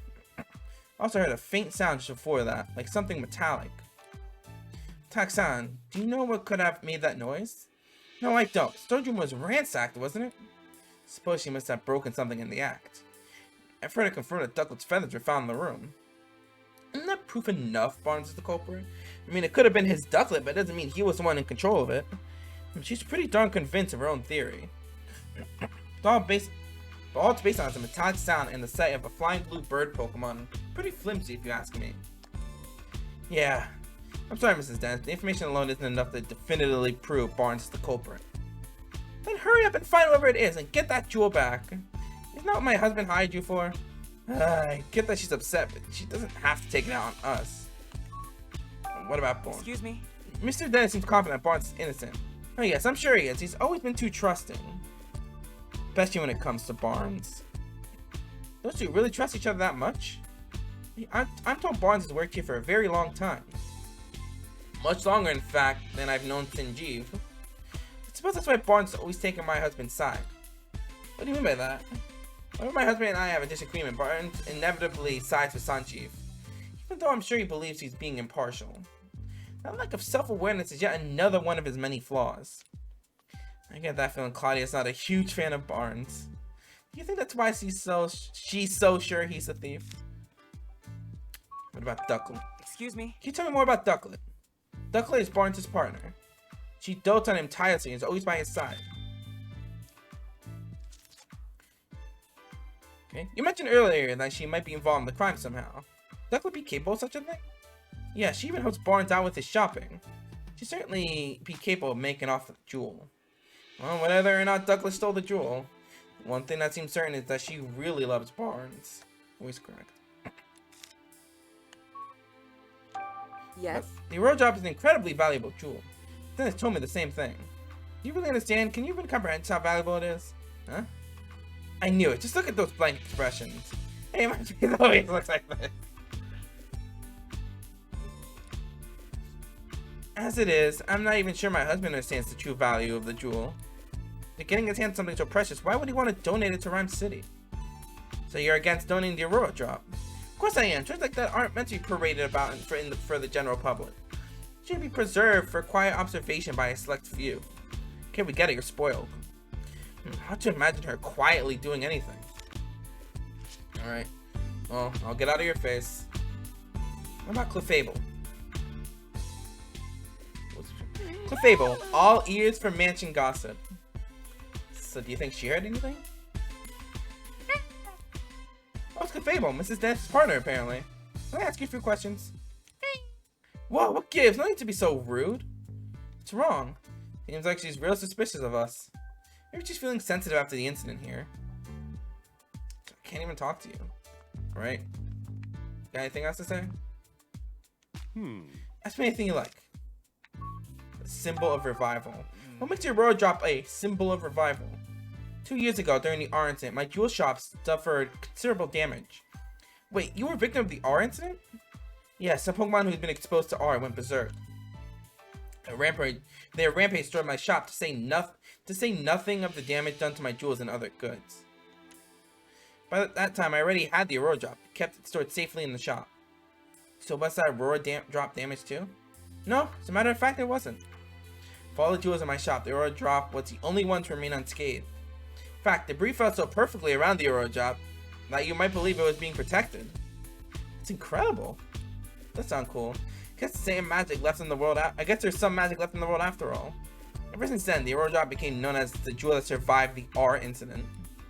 I started visiting my shop just to see it. Thanks to all the attention, my business was able to get back on its feet. It was like a valuable jewel, in more ways than one. What made you decide to bring it back to your mansion instead of keeping it at your shop? Decide to donate it to Ryme City. The Aurora Drop, but why donate something so precious to you? It's not just precious to me, and that's exactly why I've decided to donate it. Mayor Myers has done his part in improving our city by declaring the start of the Pokemon Friendship Week. I thought it was about time I did mine.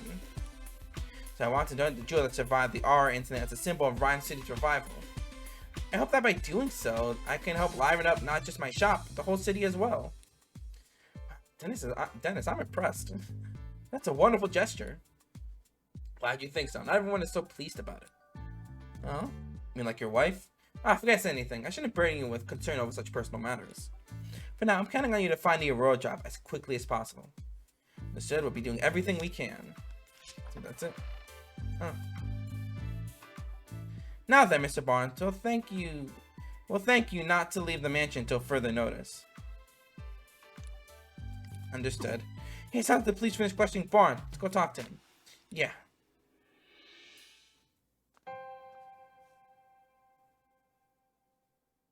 Yes. Brandon Barnes, butler of the Dennis residence. How did it come to this? Why are the police so suspicious of me? Excuse me, are you Mr. Barnes? Who might you be? I'm Detective Time Goodman. Mr. Dennis had hired me to investigate the crime that occurred here. Is that so? My apologies. I am Brandon Barnes. I work here at the Dennis residence as a butler. Do you mind if we ask you some questions, Mr. Barnes? I realize you must be tired since you were just questioned by the police. Please, don't worry about that. You've been hired by Mr. Dennis, and it is my duty to give you my full cooperation. Thank you. What would you like me to speak about first? What do you know about the incident? I was away when the incident occurred. It wasn't until after I finished my errand and entered the house that I realized something was amiss. I heard Turner cry out from the second floor. When I rushed upstairs, I found him collapsed on the floor in front of the jewel storage room. It's just his whole thing about getting punched. So that means Barnes was the first witness to arrive at the scene of the crime. I really do suspect it's Barnes. Voice crack. I mean, not Barnes. Turner. I suspect that it's Turner. Actually, it could either be Turner or Mrs. Dennis. They were both the only ones here. And the fact that Turner was up there before either Dennis or Barnes, who actually had access to the room properly. Alright, let's keep going. It actually is exciting, though. This is one of the first times I've actually played a game blind. Voice crack. One of the first times in a while, at least, I played game blind on the channel.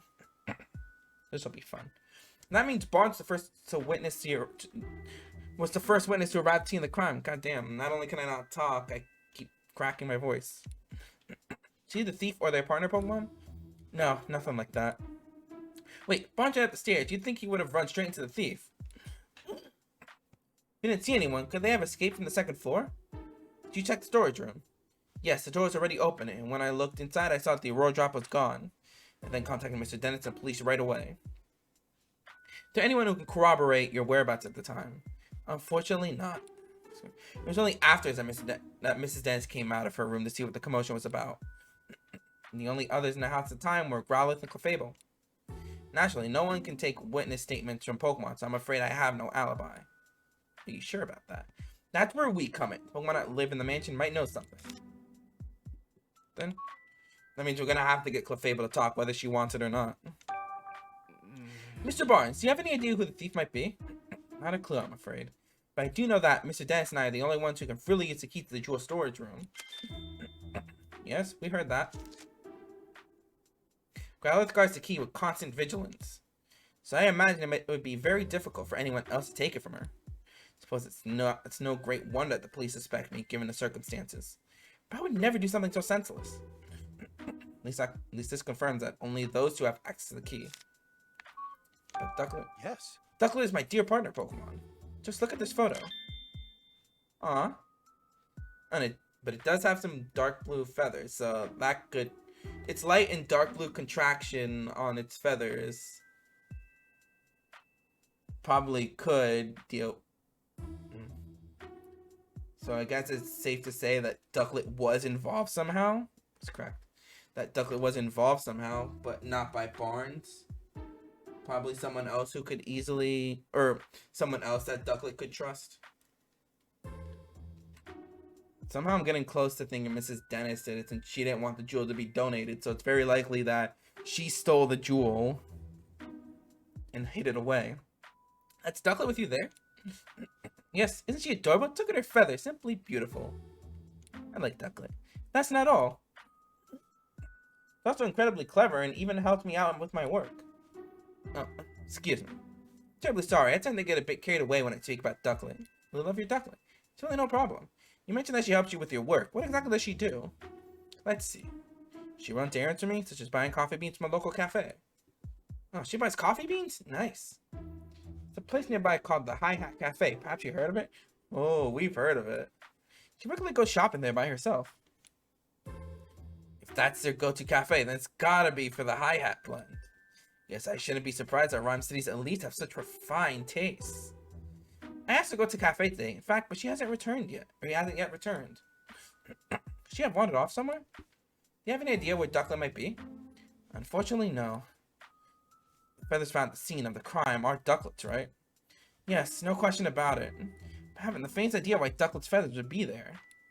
Just the thought of her getting caught up in the crime somehow. I'm so worried I could hardly think straight.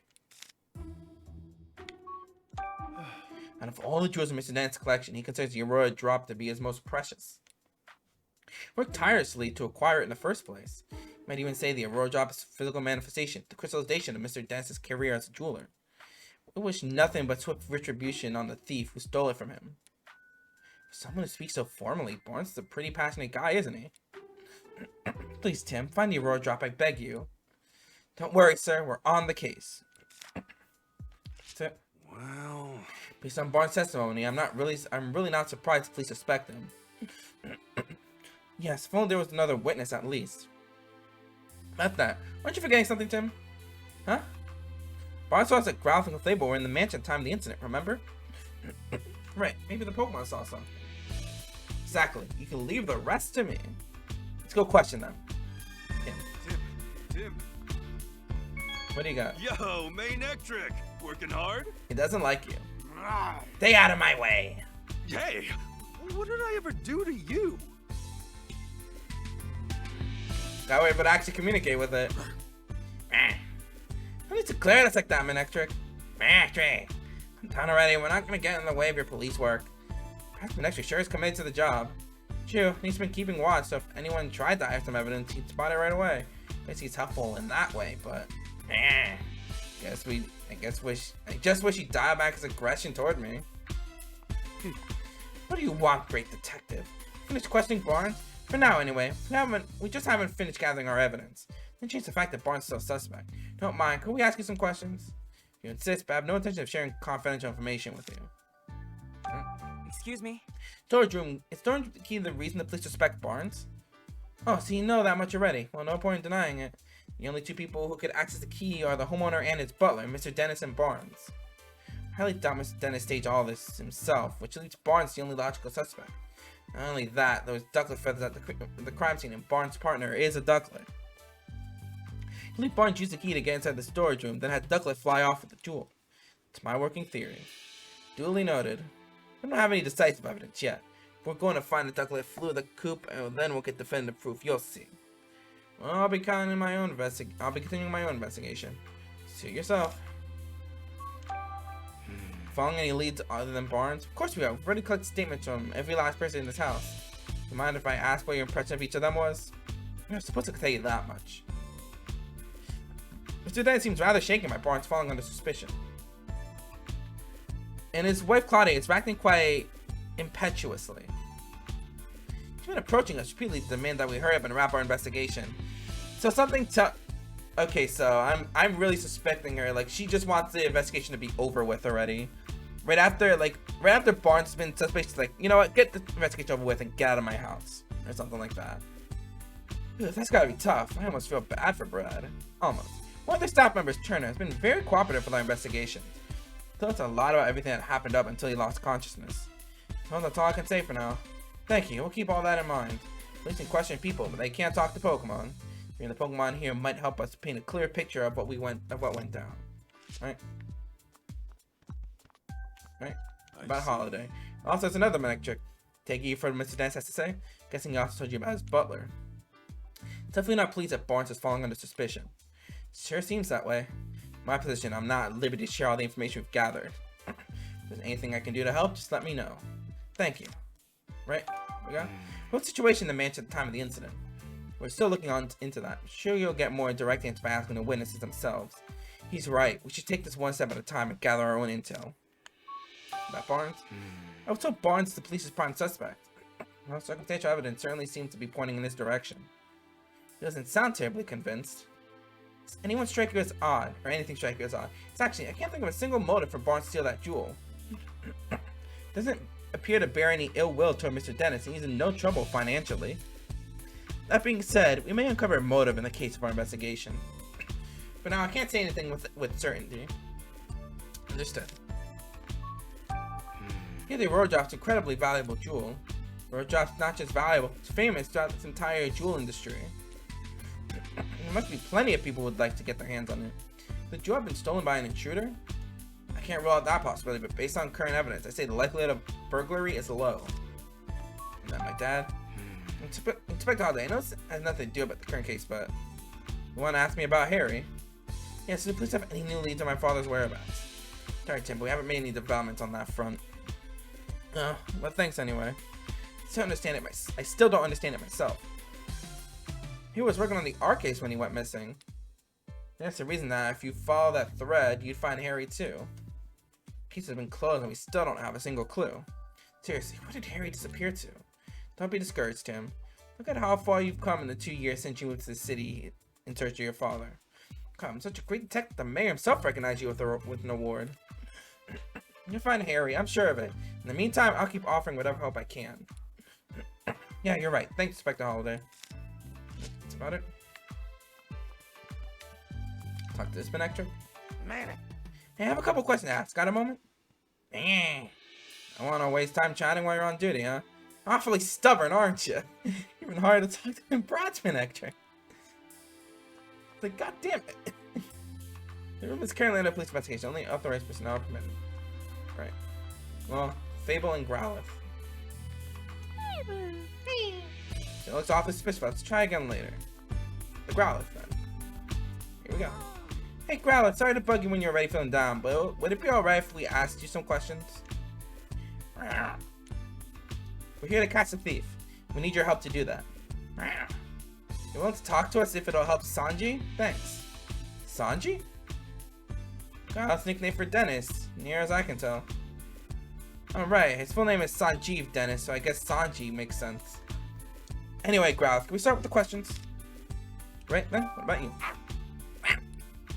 Gotcha, since partner, it's your job to guard the mansion. We already know the key to the jewel storage room is around your neck.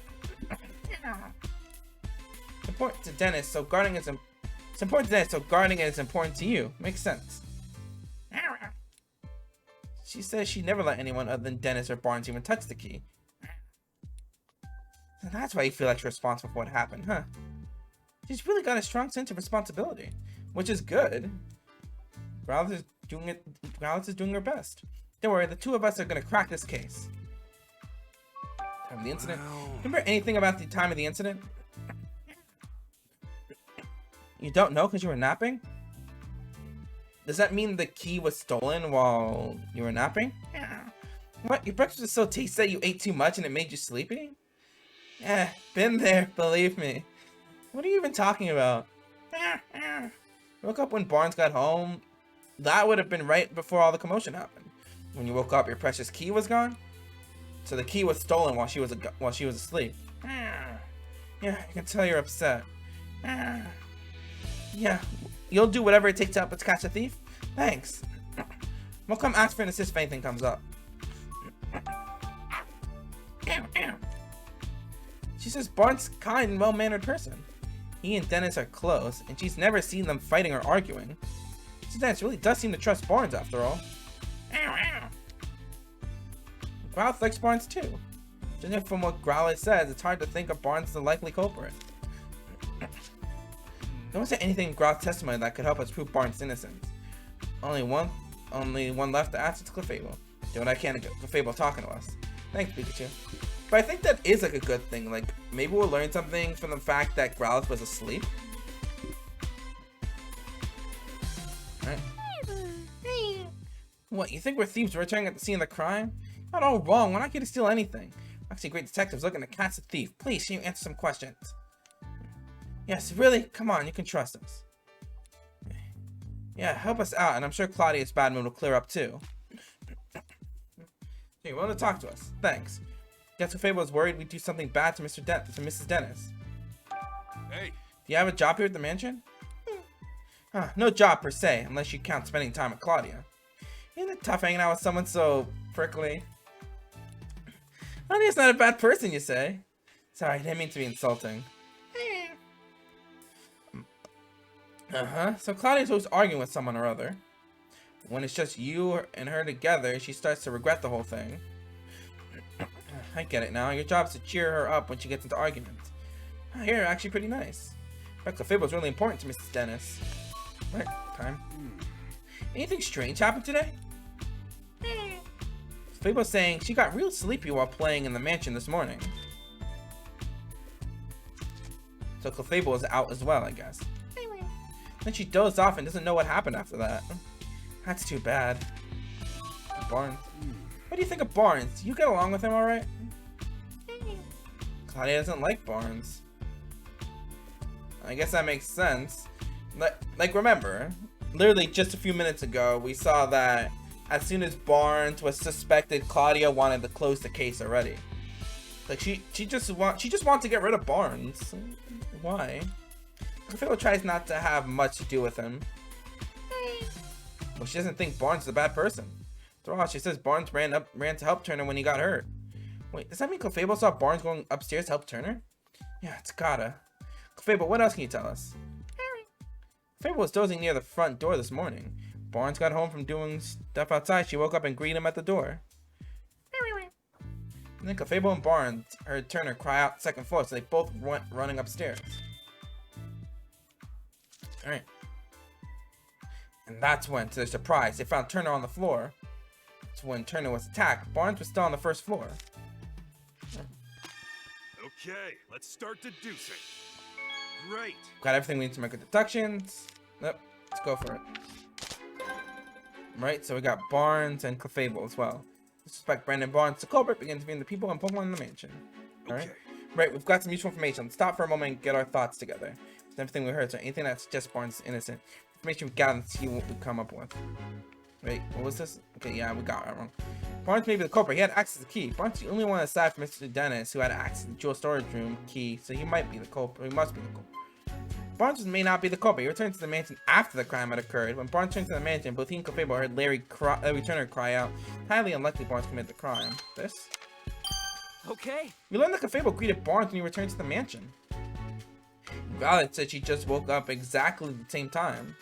Barnes and the others only became aware of the crime after that. Doesn't that mean Barnes couldn't be the culprit? Barnes was on the first floor when Turner was attacked. That would have made it very difficult for Barnes to steal the jewel. I'm not sure we can prove Barnes' innocence with that alone. Yeah, we can't exactly disclose testimony came from Pokemon. No one would believe us. Well, no one would believe me. They can't understand you.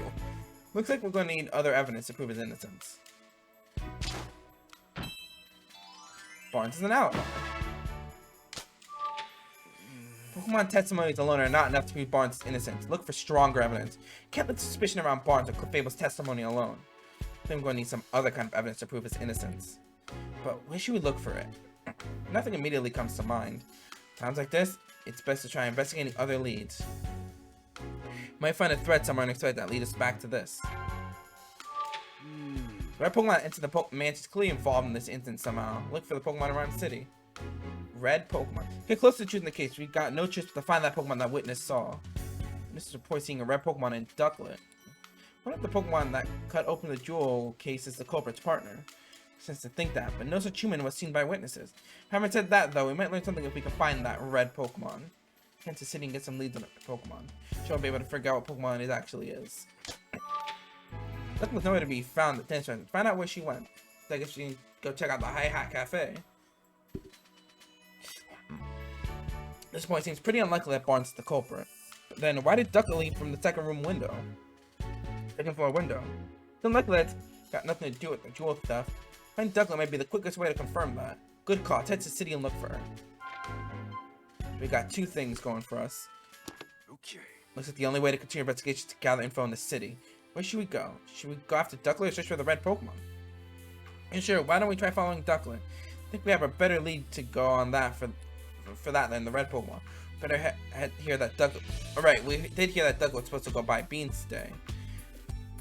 I'll bet she went to the high. Can't fucking talk! I'll bet she went to the High Hat Cafe. I think I need a new capture card. Sorry, I had to make a quick cut there because my recording just froze after hitting my desk. So I need to get a new capture card. You're right, we should probably go search the cafe. Let's not waste any time, Tim. I think he's just excited to go to the cafe. So we gotta search for Ducklet and that red Pokemon.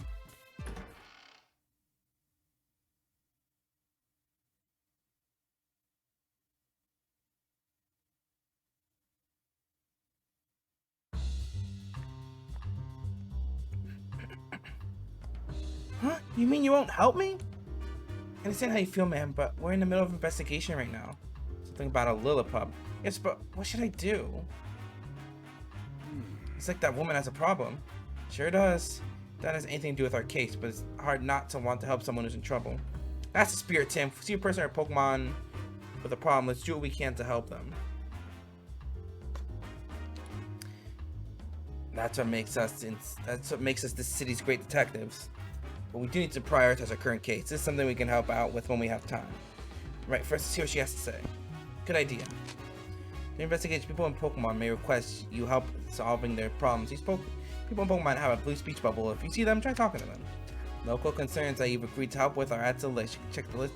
But anytime, press no why button. Keep in mind, some of these requests aren't necessarily problems in the strictest sense. What do you mean by that? Excuse me, may I ask what's wrong? Lillipup's gone missing. I don't know what happened. We're taking a walk together in Serenity Park. Lillipup must have having too much fun. Got so worked up, he took off like a rocket. Been searching all over him, and now I'm exhausted. Police won't look into it for me either. I don't know what to do.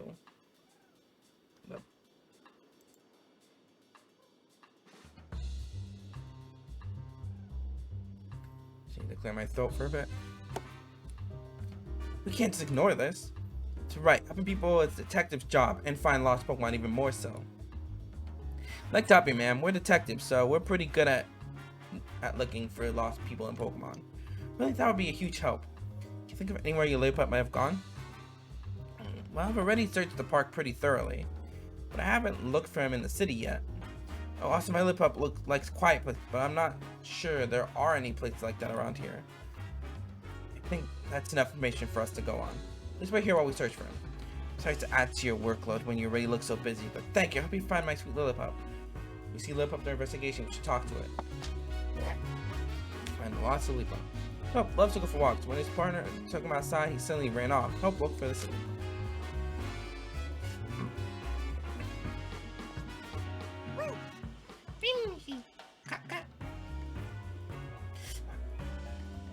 They seem happy. What are they talking about? Saying that no matter how many times they visit the city, it's always bustling and full of fun. You suppose they witnessed anything? I'd certainly ask.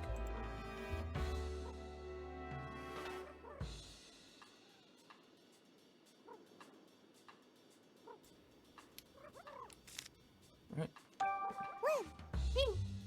Oh, you're right on seasonal winds to take you all over the world, huh? City seems even livelier than usual whenever the whimsicott arrive. Okay, soon you'll be leaving the city to travel somewhere else.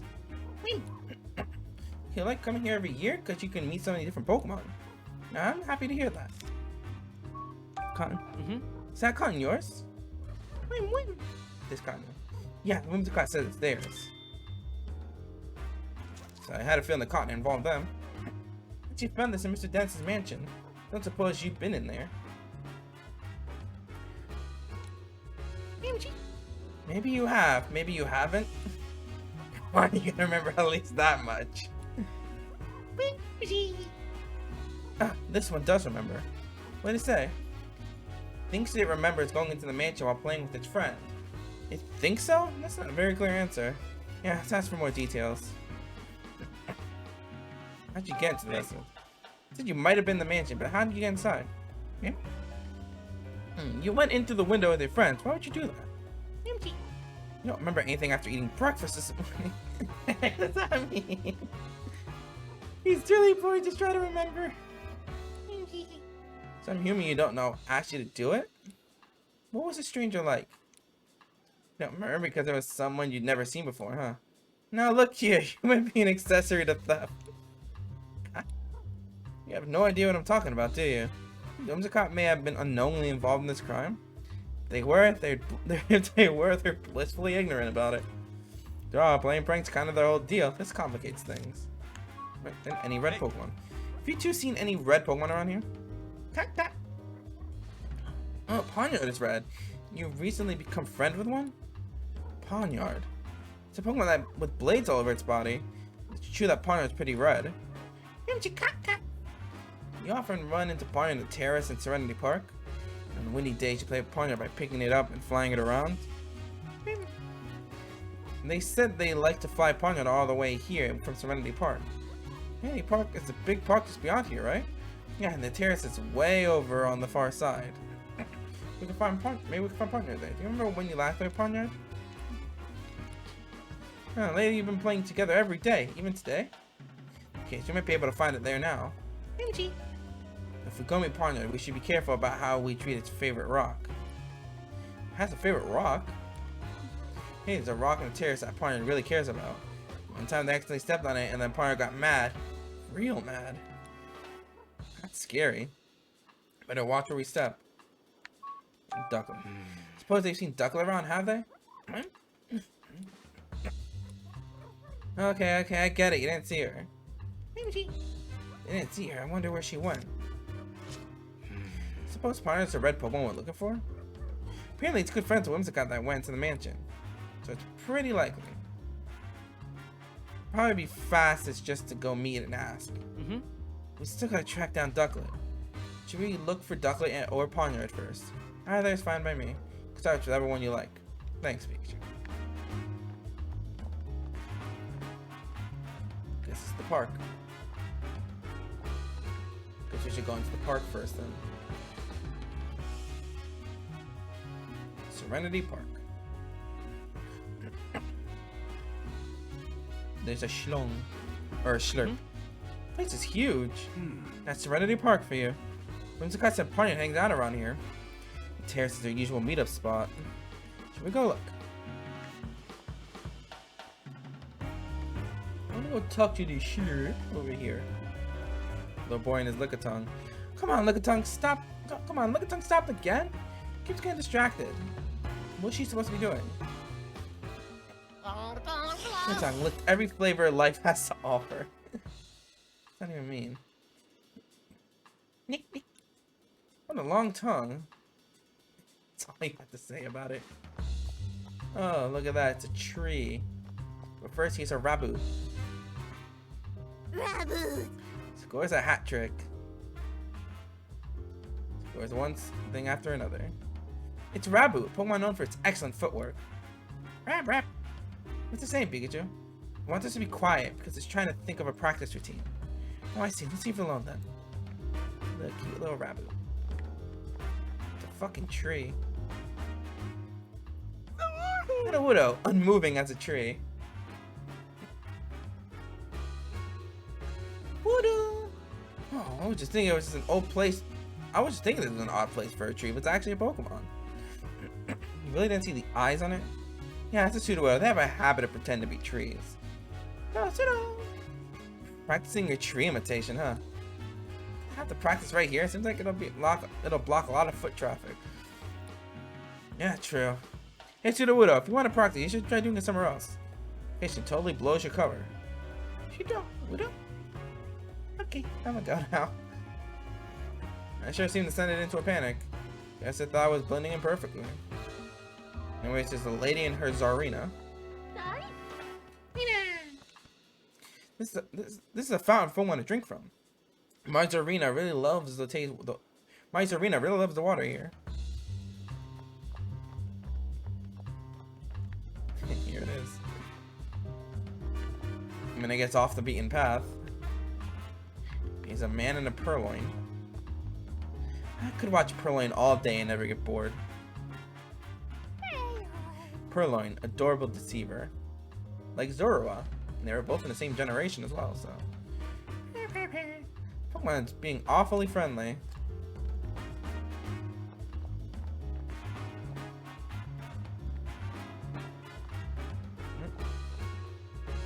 Downward. Someone must have replanted the tree in the flower bed, but when? Yes. Someone. Or Bumpy. Have some pollen puffs. Oh look, a Rabombi. Rabombi makes pollen and nectar to make all kinds of different puffs. Boom, bum. Sure seems busy. Bum, boom. Apparently it's making pollen puffs so it's cutie fly to eat. So bugs have big appetites while they're growing up, so it's got to prepare a ton of food. Like a lot of work. Let's just watch and try not to get in the way. You there! Wait, you wouldn't happen to be that great detective duo, would you? Why the fuck do you look so drugged out? Charles Murlock, scientist. I am such a huge fan of yours! Just a kid. Oh dear, I forgot to introduce myself. My name is Charles Murlock. I'm a scientist working here in Ryme City to deepen our understanding of Pokemon. Scientist, huh? What's that? You'd like to hear more about what I do? Actually, research has been recognized by Mayor Myers himself, now helping out with a new policy that he and the city council are working on. You might say I'm the brains behind Ryme City's latest policies. My back scratcher. This guy is intense. He seems like the type who doesn't even listen to what others are saying. If you two great detectives have any questions for me, by all means, fire away. But I have something in common with you both. We're all working to help Ryme City. We're all coming from the same place, comrades with the same goals. So I'm prepared to answer any questions you have. Thank you. Guess I only chose to play along for a bit. What a drag. What research? Excuse me? What research are you doing, Mr. Murlock? Research explores the nature of communication between people and Pokemon. Sounds complicated. No, it's quite simple, really. Just trying to help Pokemon understand human language. Imagine what that'd do for Ryme City. Gonna make life here so much more entertaining and simple. A whole city where people and Pokemon can go back and forth like we can, huh? I really would make Ryme City an even better place. Don't you think? And then a policy. Excuse me? What exactly do you do to help the mayor with policy development? The domain is science, not politics. I can't actually propose new legislation. What I can do, though, is develop new machines and equipment, and help distribute them to the people and Pokemon of Ryme City. I'm proud to contribute to my city with the power of science. That's wonderful, isn't it? Mayor Myers came up with the idea for a bill to help people and Pokemon coexist, so I feel duty bound to use my position as a scientist to support it. Sounds like he's warming up for a speech. I can tell how passionate you are about improving the city. That's it. Oh, can I ask you a favor, Pikachu? Would you allow me to give you a quick health exam? Dude looks so drugged and stoned. Hey, what'd you just do to me? Got a sample? Oh dear, is Pikachu upset with me? They plucked a bit of fur, and the test results should be ready in just a moment. What exactly are you doing? It's a machine I created at Mayor Myers' request. It can measure Pokemon's vital signs in record time. In other words, to check Pokemon's health. I'd say it's a good thing for both people and their Pokemon partners, would you? Yeah, sure sounds like it. Way to bury the lead. Lead, whatever. Okay, it's ready. Now let me see. What did it say? It's detecting caffeine. Did someone say caffeine? Seeing as he's working as a detective, I figured this was no ordinary Pikachu. The results are truly fascinating. Drinks a lot of coffee. Hello, Mr. Murloc? Oh, do forgive me. He's quite alright. No problems at all. Suppose his triglycerides are a bit high for a Pokemon. My what? He does seem slightly different from a regular Pikachu, though. There's something weird about me. Well, now that you finish your checkup, I think we better get going. Ah, yeah, sorry to have taken up so much of your time. Good luck, great detectives.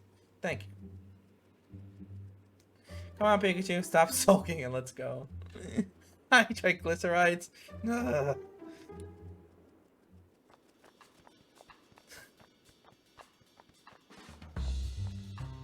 Anything I've missed?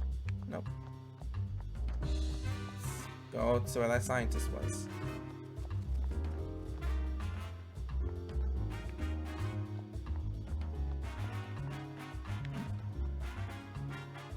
Don't feed the Pokemon, I guess. Ah, little phalanx. Phalanx! Lockstep formation. Wait, were they given forms in? Linkly! Were they given forms in Sword and Shield? I mean, I know they can line up and spread out. I didn't realize they were actually forms. There's sure are a lot of amazing Pokemon around. These ones are so well coordinated. So much coming out of my throat right now. What a neat formation. It's mesmerizing to watch. Well, this is the terrace, right?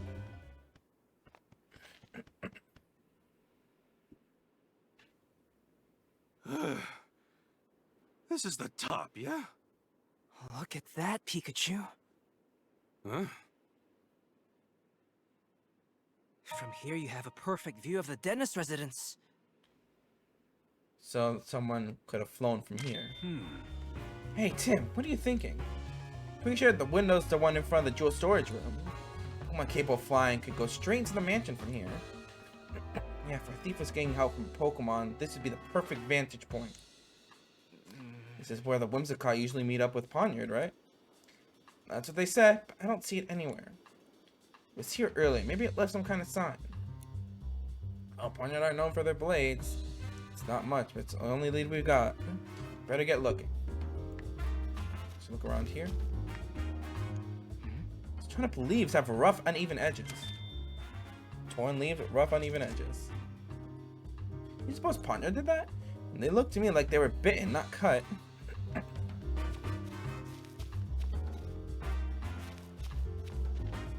This, it's all scratched. This must be its favorite rock.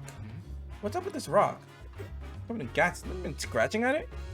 These scratches look like they were left by something sharp like a blade. Probably Poniard's blades. I doubt a human would be strong enough to make clean cuts like these. Right. Keep looking.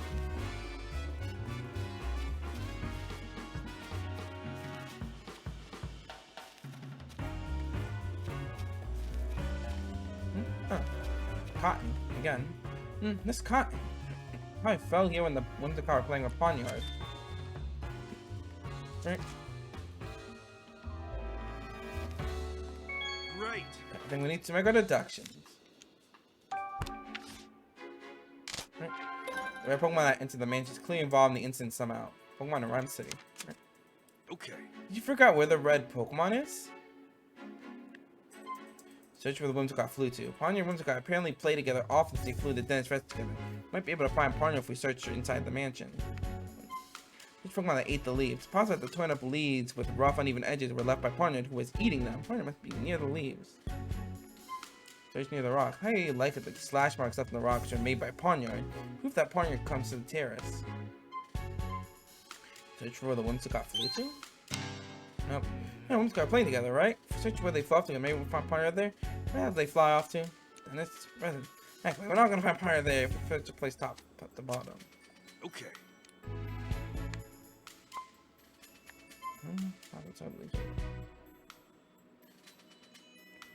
Oh, near the rock, I guess. Okay. Yeah, that makes sense. You did find a rock that's covered in slashes if it had been cut up by sharp blades. I mean, those slashes were made by Poniard. Definitely the rock the Whimsicott we're talking about. So if we get to where that rock is, we might find Poniard there. Let's take a look around that rock. Well... You think of any way to draw Poniard here? The rock, climb on the rock, wait next to the rock? It does say it'll come if you mess with the rock, and Whimsicott did talk about stepping on it, so I guess climb on it? Oh! Whimsicott said the Poniard got angry when they stepped on the rock. Yeah, you're right. Good memory. Better memory than the Whimsicott. Maybe Poniard showed up if one of us climbed on it. Worth a shot. Let's give it a try. How's this? Just hope it's actually here to see this. Oh, but I hear something.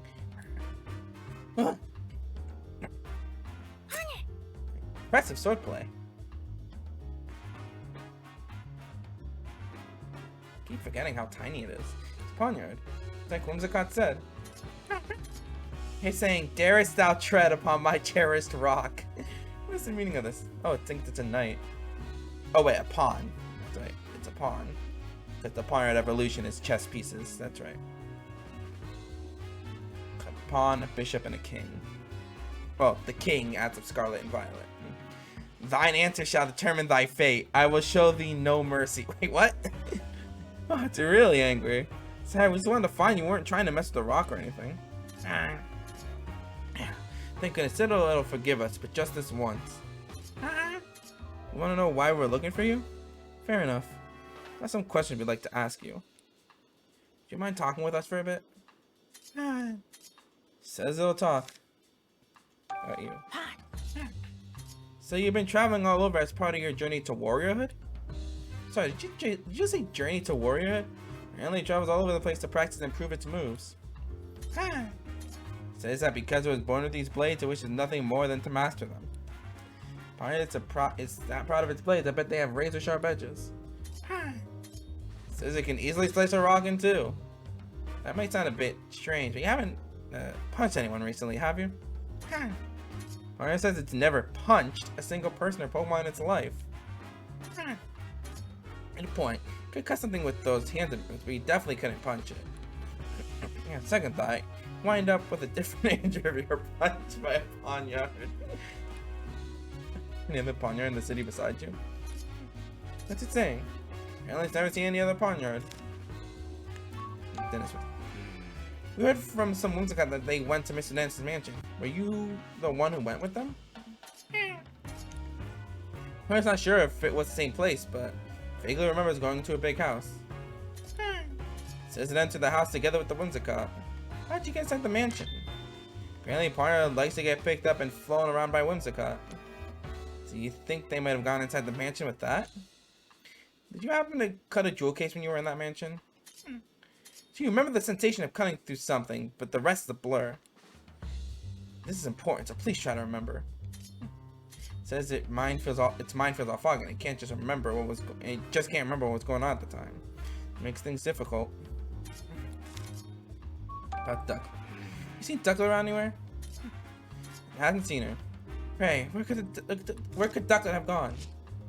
I managed to find a partner, but we weren't able to learn anything useful from it. Yeah, some of what it said even contradicted the testimony we gathered earlier. Well, we could get some more information if we had proof that partner had entered the mansion. Huh? It's asking if we're done here so we can get back to training. So what trainers do? Planning on cutting rocks and things to sharpen its skills and blades. Cut rocks? Wow, would it be willing to demonstrate for us? Yeah, good idea. It would be a big help to see what a cut from partner looks like. Yeah, it says it would happily grace us with a demonstration. Thanks. We'll watch quietly so you can focus. So tiny. Smaller than a rock. There you go. Yeah. Awesome. I'm glad you're so happy. Oh, this clean slice and the metallic sound partner its blade made when it made contact. All matches with what we know of the crime scene. It means the Pokemon into the mansion must have been Pawnyard. But now the Whimsicott no Pawnyard remembers clearly. What's up with that? Can't imagine the Pokemon are lying. Behavior was pretty unusual, but there must be a good reason for it. Don't think we'll figure out what's wrong with their memories until we investigate a bit more. Right, let's do what we can right now. Should consider looking for Duckling now that we found Pawnyard. Pawnyard said he asked her to pick up some coffee beans today, didn't he? Yeah, maybe someone at the High Hat Cafe saw Duckling there. I think he mentioned it. We never managed to go there ourselves after Holiday showed up. Tim. So, your hands are blades, huh? Wow, that's pretty neat. Nice. It knows one thing. It knows slice.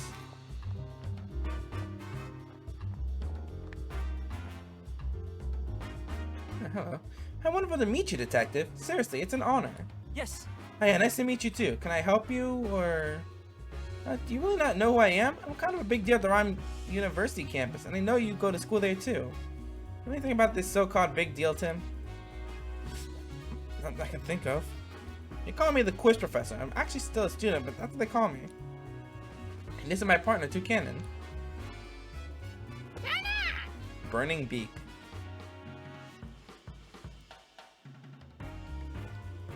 So you're the quiz professor. That's me. I'm majoring in Pokemon studies. Can't resist sharing the knowledge I've learned, so I quiz all sorts of people. Next makes the nickname the quiz professor. Actually, his nickname, the quiz professor, is definitely on the eccentric side.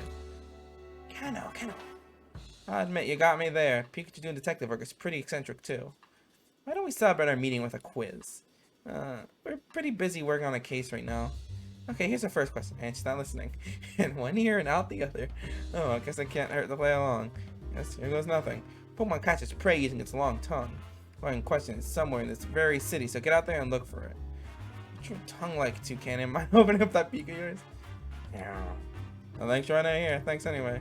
With a long tongue, this one maybe it should take too long for us to find. So look at tongue right there. Find the Pokemon question. Come tell me what it is. I'll be waiting right here. Quickly, I'll even teach you some trivia about it. Take the Pokemon Professor's quiz. Quiz Professor's quizzing you about Pokemon. Search Pokemon that match your needs. Nah, the kid and his Lickitung aren't here anymore. Oh no, wait, no. He's down here.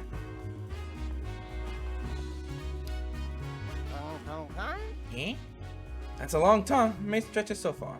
Hey, Tim, Lickitung might be the answer to the quiz question. You're right, let's go tell the quiz professor. Catches prey with its tongue. Pokemon lore gets more disturbing at the second. Not as disturbing as Kirby lore, though. Detective, you forgot to answer my first question? I sure did. It's Lickitung, right? Bingo! Yes, you got it. The thing is, its long tongue to catch its prey. According to reports, contact with its saliva causes a tingling sensation as well as a persistent itch. Oh wow, good thing we didn't get licked. I'm feeling itchy just imagining it. Oh. Thanks for the warning, Toucanon. We'll make sure any Lickitung we meet keeps its tongue to itself. Well, that was only the first question. I guess it was a little too easy. You saying there's more? Of course. There's what and here's where they get serious. Time for question number 2. Pokemon uses its cute look to put you off your guard so it can steal from you. Oh, Purloin. Man, we don't have time to deal with another theft. Pokemon tries to steal from people. I think the cute looks part is our biggest hint. Pretty sure it's not you two, Cannon. Oh. Okay, Tim, let's go search the area. It's Purloin. Damn, I can't go this side. This one's Purloin.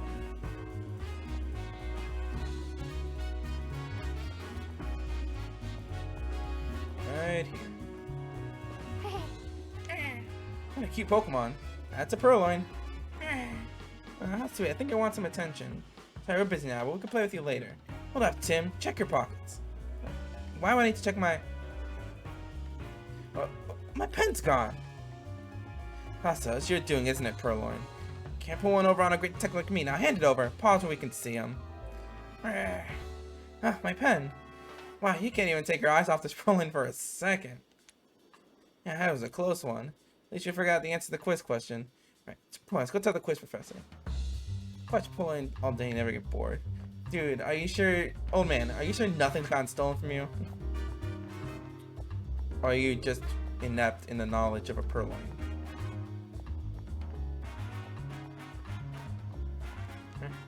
Detective, you forgot the answer to the second question? Yes. Answer is Purloin. Ding, ding, ding, that's correct. Purloin often steal things from people. They sometimes scratch people who try to reclaim those stolen items. Be careful of their claws. The Purloin we met wasn't that rowdy. We should probably be careful in the future. Sure, better safe than sorry. Oh, asking if we agree that quiz can actually be pretty fun. There's certainly a chance to learn more about Pokemon. Okay, let the quiz continue. Time for question 3. Best buds always stick together. What Pokemon move as a group? There's Phalanx right over there.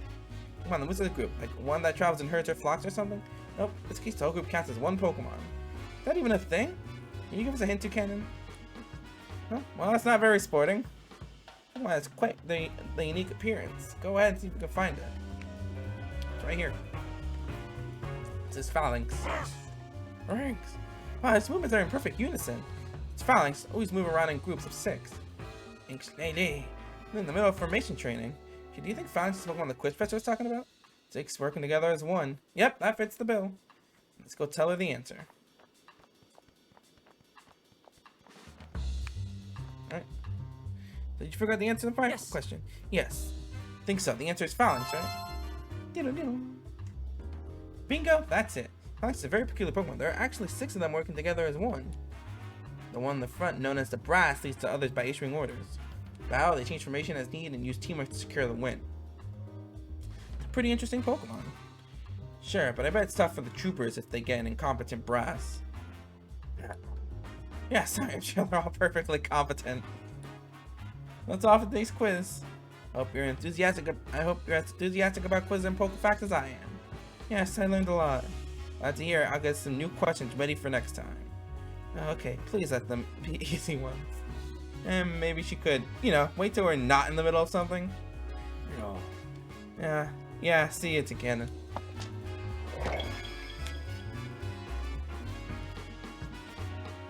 Oh, there.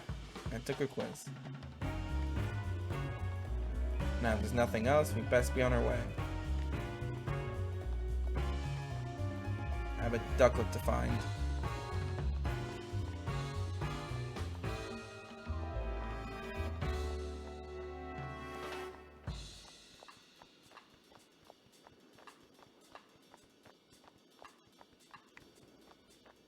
Something happened?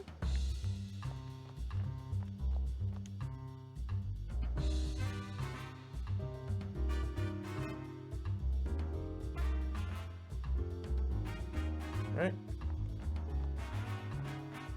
Okay, I should probably see if I can. Oh, it's a Garita and a Watchog here now, and a Trubbish. Drub! Hey, wait up! It's gone. Oh, right on the street, right? Let's follow so we can ask some questions. Just hope we can find it. Would the Lillipup be back here too? It's not here. Must be hiding somewhere. Well, no point hanging around here. Let's go interview someone else.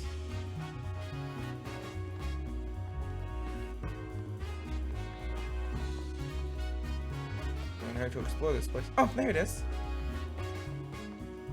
It's a Lillipup. Hey, Pup, did someone say walkies? Well, what caused it to run away from its owner? Say, Pikachu, isn't this? Yeah, Pup. May indeed be the partner of the woman we met in the dentist residence. Let's ask. Hey there, Pup, what are you doing way over here? I see. Apparently he was having so much fun running around that he wasn't paying attention to where he was going. Next thing he knew, he was here. Just like the woman said earlier. He says he misses his partner. Okay, we're gonna go tell her and bring her here to you, Lillipup. Pup, I'm glad you've been found. Pep, pep. Thank you so much for finding my dear Lillipup, detective. Welcome, I'm glad we could help. You ran away because you weren't getting enough playtime, didn't you? Alright then, we can play together as much as you like today. Pep, pep. Lillipup. Guess that's settled. Yeah, it's been nice to see. It was nice to see them both so happy.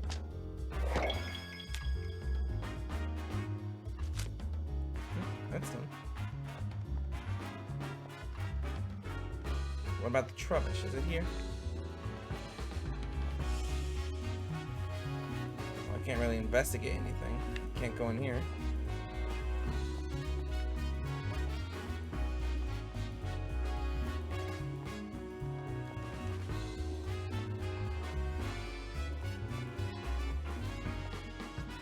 Yeah, I'm not seeing the Trubbish anywhere.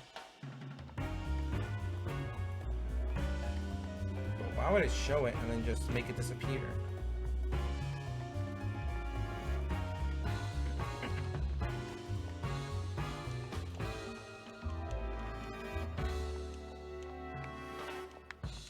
Okay.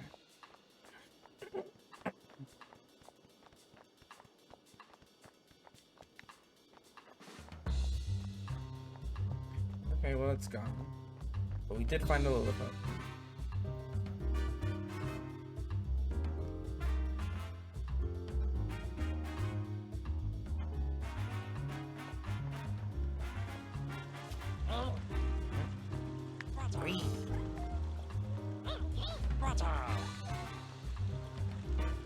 Gets this her Watchog? Watchog, self-appointed city patrol. What are you up to? God, Watchog's hobby is observing things around the city. In that case, maybe it's seen something useful. Can't hurt to ask. Cat. Oh, you never get bored in the city because there are so many different people and Pokemon to watch. Must be fun having eyes like yours, especially since they let you see in the dark. Watcho. What? Really? Yeah. What's it saying? You gotta tell me too. Right, sorry. Since it's so Ducklet passed by here. If she passed by here, she was probably on her way to the cafe after all. Right, that's useful. Pokemon's still at it back there. The cot's still flying about.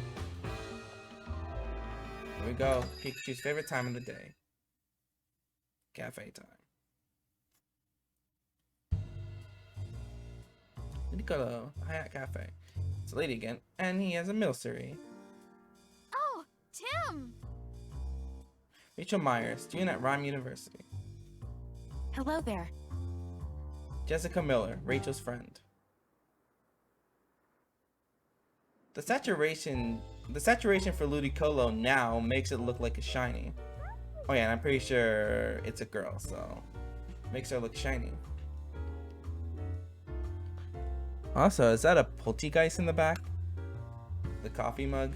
Or the kettle? What a coincidence running into you here. Yeah, I'm surprised as you are. I think I've seen this girl somewhere before. Oh, I remember, Howard's notebook. She's the girl from the photo. Yes, because this is Rachel. We go to college together. She's the mayor's daughter. Right. And you said she knows a lot about Pokemon too, didn't you? And she's just a classmate, or... This is why I don't like telling you about my personal life. I'm just looking out for you. Never hear you talk about actually having fun with people. Well, anyway, who's the woman next to her? I know about as much as you do. I don't think we've met before. Hey, Jessica, have you heard of these? Oh, it's an honor to meet the great detectives. By the way, Tim, were you talking to Pikachu just now? No way. I don't need to be embarrassed. I totally understand the urge to talk with your partner. But now that you're here, why don't you chat with us for a bit? Yeah, sure. You and Pikachu must be working hard, huh? We're trying to anyways. Yeah, he's actually more helpful than he looks. Smart. That's pretty impressive, Pikachu. Come on, Tim. You can give me a better compliment than that. Seems different from usual somehow. Tell me that that award my dad gave you is already starting to change you. Of course not. I'm the same as I've always been. You sure? I mean, we don't really know each other all that well. Maybe you have the wrong impression of me. No way. I've had my eye on you for a while now, Tim. Excuse me? Does that mean does she mean what I think she means? It's like I have a front row seat to the great detective in action. Feels like an exciting new adventure could break out any moment. Ah, right. Did you get your hopes up for a moment there, Tim? Quiet you. Damn. Shot down immediately. It is such an honor to meet you, Tim. Thank you for solving the R case. You have no idea what that meant to me. It's a lot to everyone. Oh, yeah.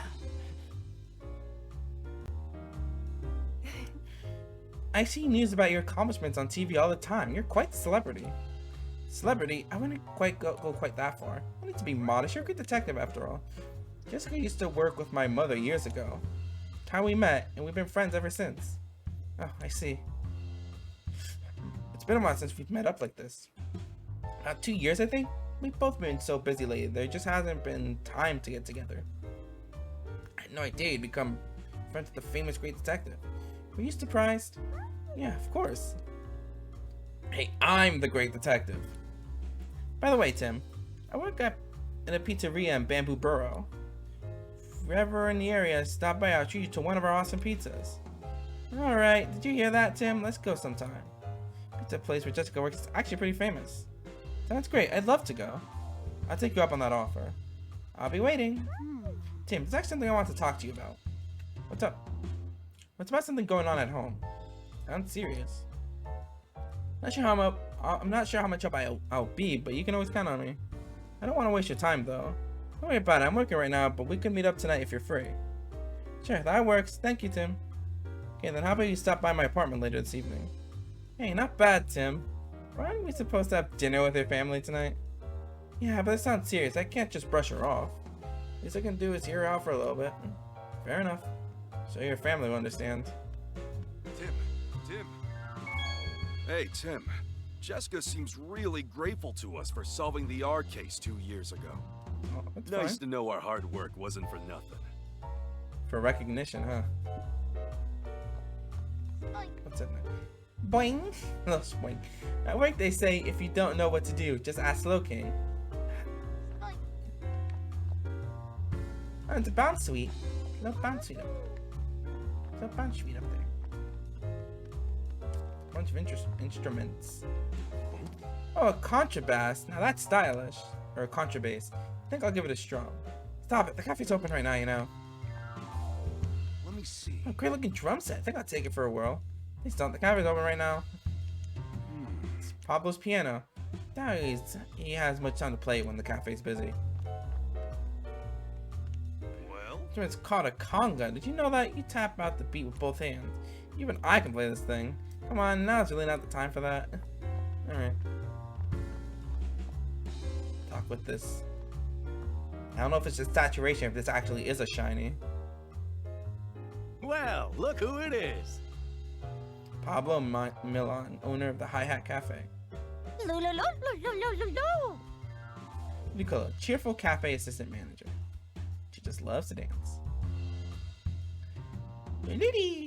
Looks like she's in a good mood as always. You think she might know something? She might. We can ask. Hey. You say you've got an ear for rock now, not just jazz? Apparently Hippolyto and his friends put on concerts here at night. I love the music. That's how you went from jazzist to rocker. I'd love to hear Hippolyto's concert sometime. And about Ducklet, who was supposedly here. You seen Ducklet recently? Since Ducklet comes to cafe pretty often, Pablo knows more about that apparently. Oh, and you sometimes see Ducklet at Serenity Park. See, so the pond water there is good for your fur, and you meet Ducklet there sometimes when you go to bathe. How nice that you tell each other about good swimming spots. Guess wild type want to get along swimmingly with each other. Ha ha ha ha ha. Kill yourself, Tim. Milcery, rich with flavor and fortune. Meow meow. Oh, it's a Milcery. Hey Pablo, got a new customer? Oh, you mean this Milcery? It's new. Just started living here. In fact. I wonder what sort of place it's from. Meow meow. Well, oh, hey, hold on, Milcery. Both Tim and Pikachu have particular blends they prefer. Can't just add cream without asking. Meow. Meow meow. I prefer to keep my coffee black, but why don't you try some cream, Tim? Sure, and it smells good. I'll give it a try next time. Meow meow meow. Hey. Hi, Tim. Something happened today. I noticed you weren't here this morning. Yeah, I got caught up in a new case. Oh, sounds rough. Do you mind if I ask you some questions? Me? Sure, go right ahead. Excuse me? You must have been really busy moving your cafe to this new location. Do you feel all settled in now? Yeah, I feel like things are finally back to normal. I know Pikachu's been coming here on his own to drink your coffee. Hope he hasn't been causing you any trouble. Trouble? Me? I'm a paying customer once you pick up my tab. Not at all. The cafe is way close to your place now, and it seems like Pikachu feels comfortable here. The Hat Cafe always welcomes Pokemon customers.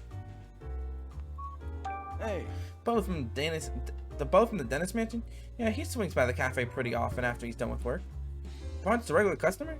Yeah, he loves coffee and jazz, so we got plenty to talk about. Apparently he's been really stressed lately, so he hasn't been stopping by as much. He's been really stressed, huh? You'll probably ask more details about that. Wait, why is he stressed? You know why Barnes is stressed? Was he worried about something? Well, I'm not sure it's my place to tell you about a customer's personal matters. At least we're just trying to help. If it's for Barnes' sake. It's for Barnes' sake.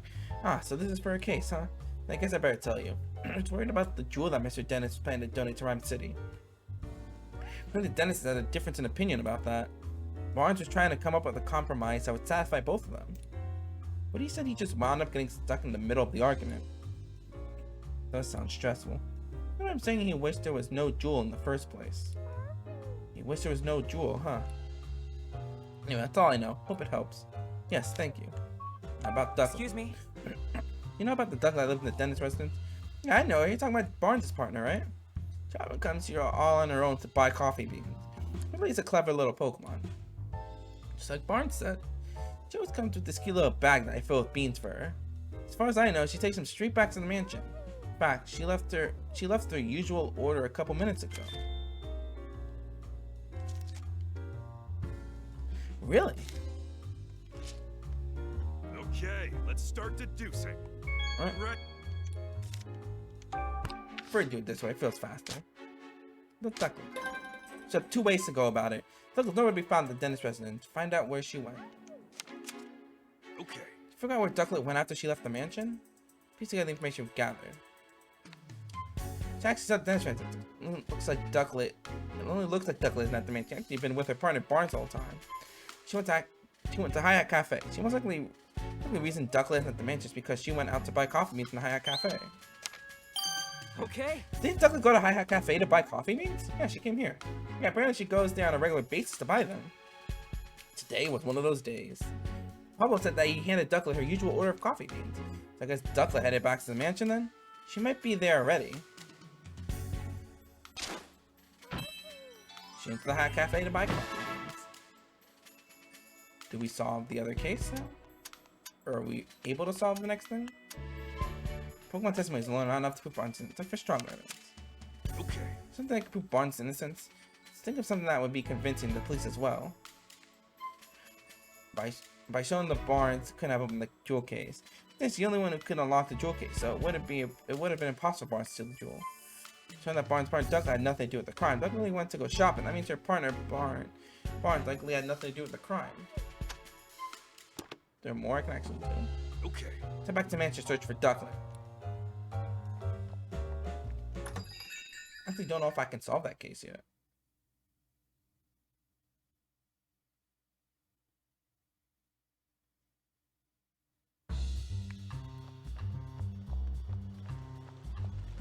Anyway, I'm still thinking about the Pokemon that supposedly punched Turner. It's gonna be Turner, isn't it? Like, Pokemon probably didn't punch Turner, but the partner probably landed on him and sliced it open, and then after the partner that sliced it open, Turner stole the gem.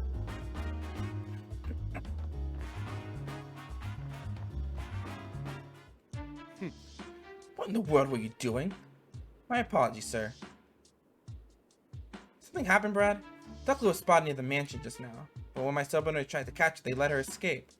Also, Ducklet had just gotten back to the mansion. Do you know where she ran off to? Fortunately, I do not, and I don't have the resources to keep searching. This point, I'll have to call on the services of the Pokemon Protection Bureau. You, tell the inspector that I'm heading back to station for a moment. Yes, sir.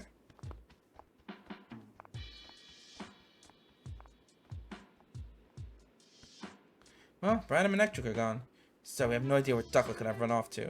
Where would we even start looking? Looked all over the place, but we haven't seen Ducklet anywhere. Apparently she almost got caught earlier, but then ran away. Maybe she's hiding somewhere. How are we gonna find her? Search for Ducklet appears to have gone cold, and she could have reported testimony to share. Consider the clues to the scene of the crime to deduce how to find her. Couldn't get much useful information from Pawnyard. Ducklet's our only good lead now. Guess we need to keep asking around then. No, maybe she got scared and went into hiding. She did. It'd be really hard for just the two of us to find her. Yeah, how should we look for her then? Good question. How about we ask a Pokemon to help us? Pokemon? Yeah, Pokemon have all sorts of special skills. There's Pokemon that can help us find Ducklet.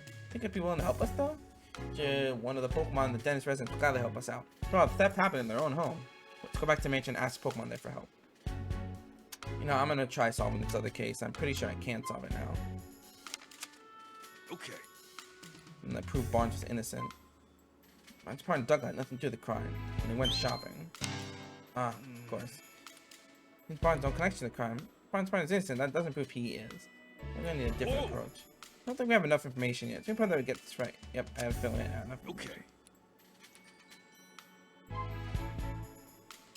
Okay, yeah. That's how I had a feeling I couldn't solve that crime yet. Go inside. Just felt it was worth a try.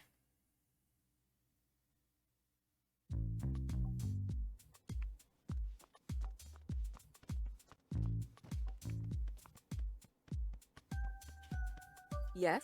Oh, it's you. Isn't your investigation finished already? I'm sorry, but it'll take a bit more time. It's absurd. We all know Barnes did it. Would you give it a rest, Claudia? Barnes just isn't the type of person who would do something like this. It's an awful lot like wishful thinking to me.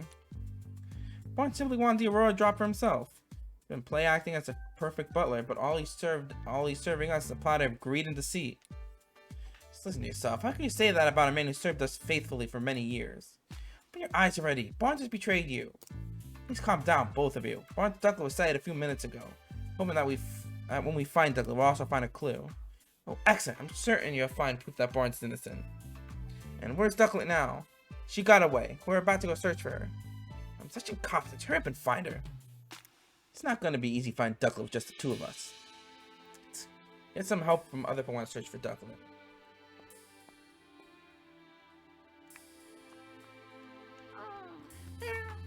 She says we can ask away.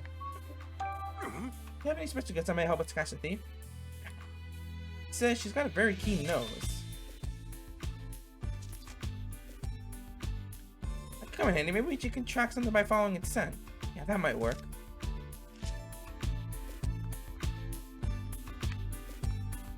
Let's ask some questions. It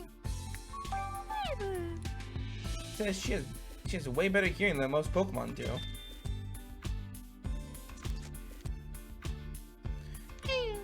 Wow, you can hear footsteps and voices come from any room in the mansion. It's incredible. I think you mentioned, I'm pretty sure I've heard that Clefable can hear sounds over half a mile away. But wow, a human could never dream of having hearing like that. Speak more softly, Tim. She says her ears are sensitive to loud noises. I'm sorry. I'm sorry. Oh no, I'm sorry, Clefable. I'll try to keep it down from now on.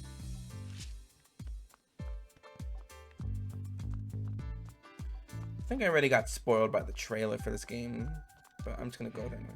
The name of the painting is Golden Sunrise. Think the pics. Oh, Pokemon spoken of in its legends.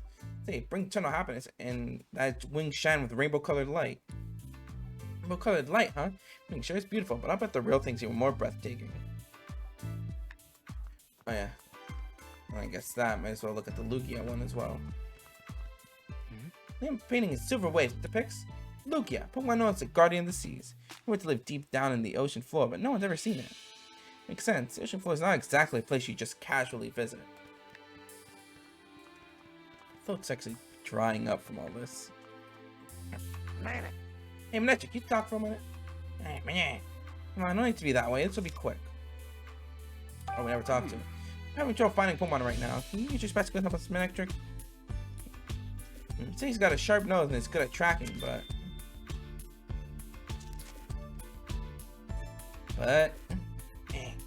he's working, so he can't leave his post. Extra devoted as ever to his job, I see. So please investigation going. Have you made any new discoveries? Oh, come on, you can touch just a little. He's not gonna budge, eh, Manectric? Please have the reason for keeping quiet. Manectric's just doing his job.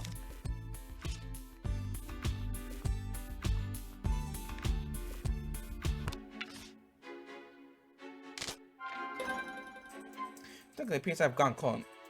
She could have important testimony. She could have seen the crime too. Okay, let's yeah, okay, I had a feeling we were ready now. Okay. We found a Pokemon with the skills necessary to help us search for Ducklet. Think what information we gathered. Let's go track Ducklet's scent. Well, that's a good note. God helped us. We might be able to find Ducklet's scent. Just a feather around. We'll be able to listen for Ducklet. Think about what's good he is. Help us. We might be able to use sound to track Ducklet down. Use Manectric to help us find Ducklet. You might be able to find Ducklet that could help us. I think this gives us the ready answer. Smell is reasonable. I'm pretty sure the trailer showed Growlithe, so we're gonna go Growlithe. Okay. Growlithe said she has a good sense of smell, right? Maybe we can use that to follow Ducklet's scent. Could sniff out Ducklet by tracking the scent she left at the scene of the crime. But Growlithe could do that no problem. Great idea, Tim. I'm full of great ideas. Ask Growlithe. Okay. Let's ask Growlithe for help. Hope she can find Ducklet. Growlithe, I've got a favor to ask you that and that excellent nose of yours. I'd like your help finding Ducklet. It's possible that Ducklet's somehow mixed up in this incident. You might even know who stole the key from you. Really need your help to solve this case. Wow. Really even want to help Dennis too? Great, thank you, Growlithe. Hey, you want me to ride on your back? So you can take me wherever the scent leads you. God, that should be a lot easier than trying to give direction at every turn. What do you think, Tim? You want us to track this scent down right away? Of course. Yeah, can I leave it to you? You got it. Let's go, Growlithe. Okay, let's do this. Didn't realize Growlithe was so tall.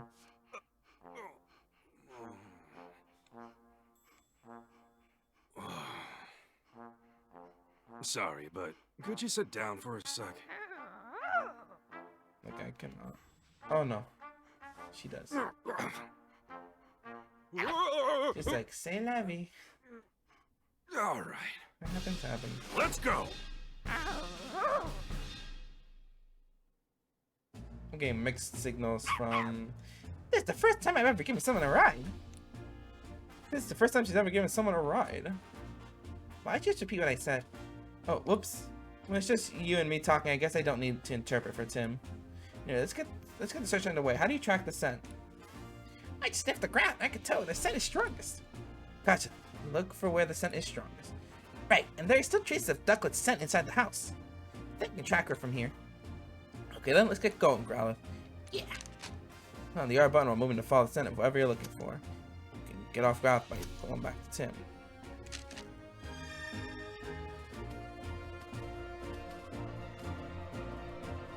Lead out the door. Descent continues.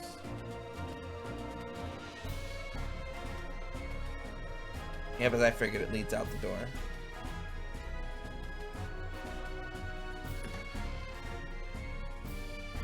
Is he gonna be in the park?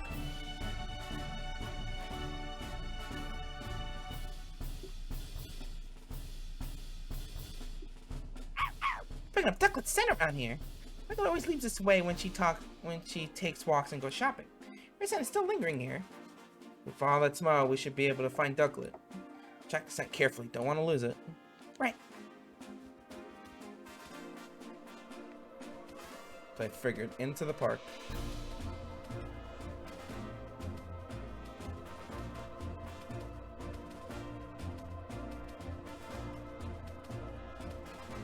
Following the scent. Into the park.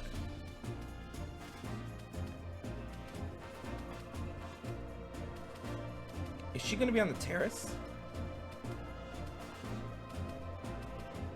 Up the stairs. Past the Raboot.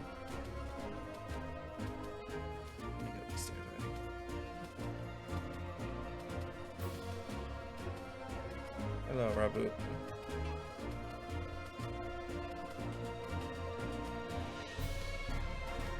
Up here.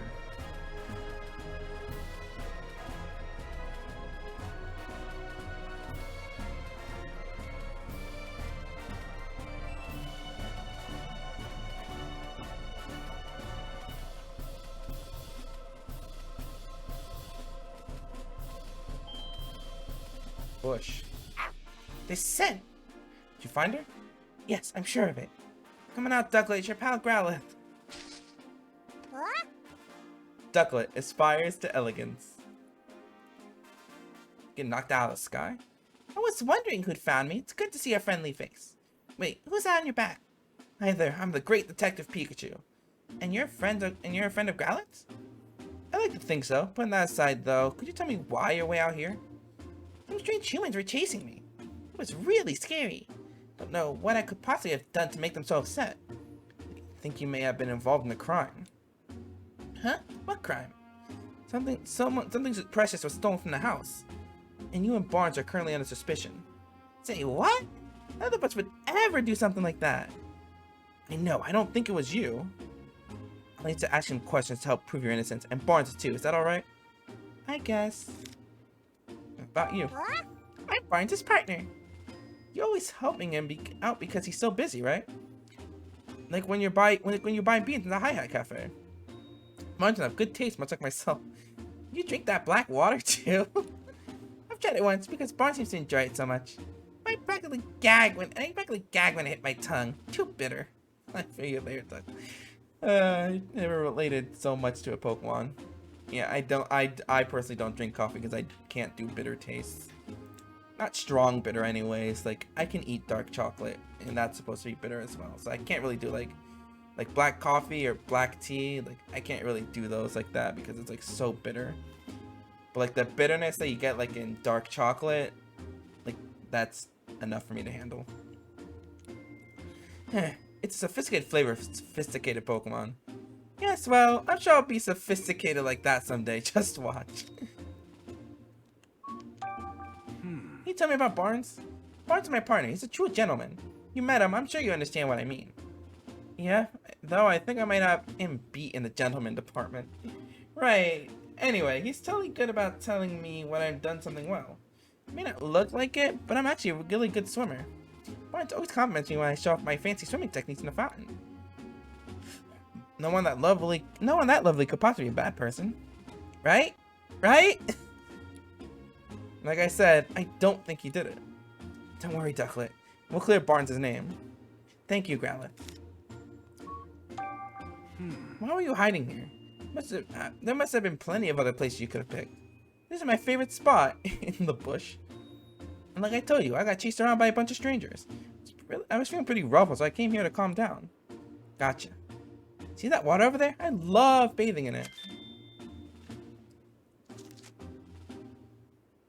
Oh yeah, maybe I should try it too. Whoa there, Growlithe, aren't you a fire type? Pretty sure a bath's a bad idea. Good point. Walking by the water's side feels lovely too. It's nice and cool without all the wetness. Sweet, I'll try that instead. Thanks, Ducklet. A little bit of wetness is fine. What were you up to in the morning before the incident occurred? All I did was eat breakfast, like always. Then I got really sleepy. Not like always. You fell asleep after breakfast. When did you go out?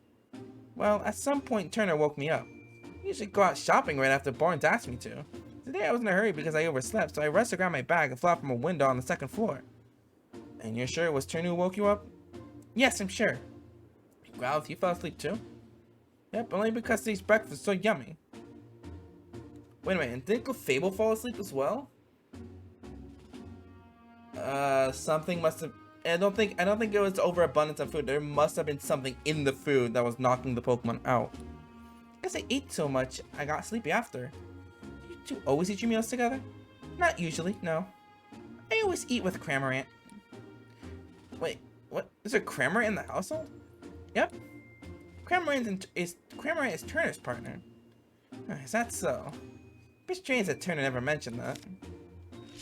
According to your story, Ducklet, you were out on an errand when the crime took place. Because you were asleep earlier, you're not sure exactly what time you left. Yeesh, even Ducklet doesn't know anything. How are we going to solve this case? You mean we might never find the jewel? No, we still got one more lead, the Cramorant that Ducklet mentioned. I'm wondering why we never saw it in the mansion. How long has Cramorant been gone? I don't know. By the time I noticed, he was already gone. We should probably go talk to him then. Can you track Cramorant down by scent, Growlithe? If you have something that Cramorant sent on it, then sure. I don't suppose you could use this. Oh, that's one of Cramorant's feathers. I thought. Good thing I picked it up earlier. That I could definitely track Cramorant's scent. Now we just have to figure out where to pick up the trail. Cramorant seems to have left the mansion. We should probably try it around the front gate. What should I do? I'm really worried about Barnes. This isn't how you feel, but if you go home now, things will probably get more complicated. Can we wait here a little longer while we solve the case? Okay, please, I'm counting on both of you to take care of Barnes. Leave it to us. Right then, let's go, Growlithe. Feel free to go back in the bush. Okay, so going back to the mansion is priority number 1. And I guess from there, so we begin solving the case.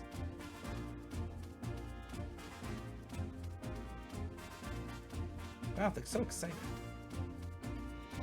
What? Well, did you get a whiff of Cramorant's scent? Yes, I've got it. Still quite strong. Tremor is probably walking around here this morning. So we just need to follow that scent. Okay, Growlithe, follow your nose. Not finishing the rest of the Fruity Pebbles quote, or Fruit Loops quote. Especially I don't really remember it.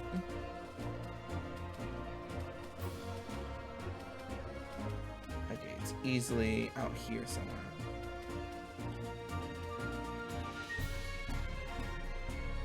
Yep, let's go.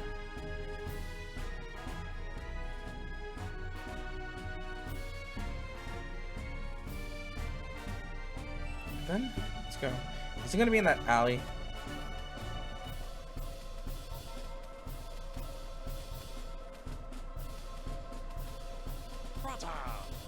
It's gonna be in the alley, isn't it? I'm gonna run up to it first and then all the scent. God damn it. Alright, into the alley we go.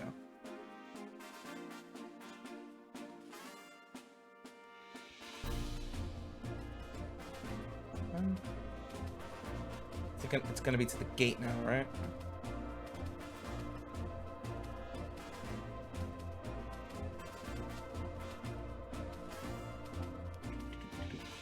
Oh, there it is.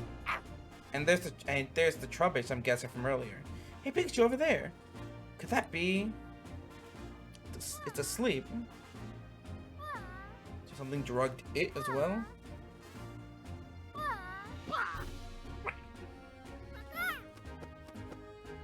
Cramorant, gulping gourmand.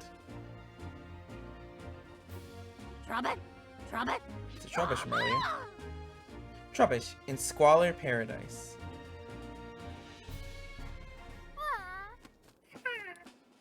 Yes, it's Cramorant. Must be feeling pretty carefree to fall asleep in a place like this. I've been looking for you, Cramorant. What? Oh, hey, it's Growlithe. What you doing here? That's what I'd like to ask you. Wait, what's going on? Sorry to bother you when you just woke up, but do you think you can answer some questions? Who are you? Don't need to be scared. I'm the Great Detective Pikachu, and I'm here to help you. Great do. What's it, Pikachu? Pikachu's my friend. He has some questions for you, Cramorant. I still don't know what's going on, but sure. What do you want to ask me, dude? About you. Hey. You Turner's partner, Cramorant? Sure am, dude. What about it?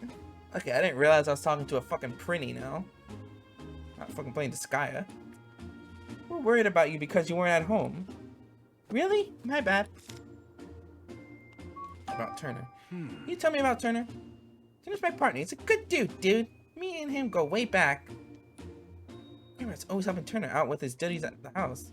When it calls to me, I head right over, no matter where he is. I even go shopping with him, dude. If he needs something carried, I just swallow it all. What? You swallow it? Is it safe for anyone? It's fine, dude. Just rub my back and I'll hook it up. I'll hook up whatever's filling him and tell him lickety split. More like lickety spit. I guess Cramorant are kind of built for that, huh? I mean, yeah, they eat Pikachus. Hey. Why are you here? Why are you sleeping out here in all places? Because I got real sleepy after I ate breakfast. Yes, so there was something in the food that's been knocking the Pokemon out.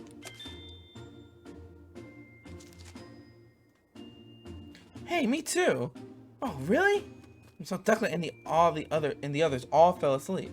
After that, Turner woke me up and I flew right out of the house. It's gotta be Turner. This is what I fucking keep saying. Like, Turner screamed up there.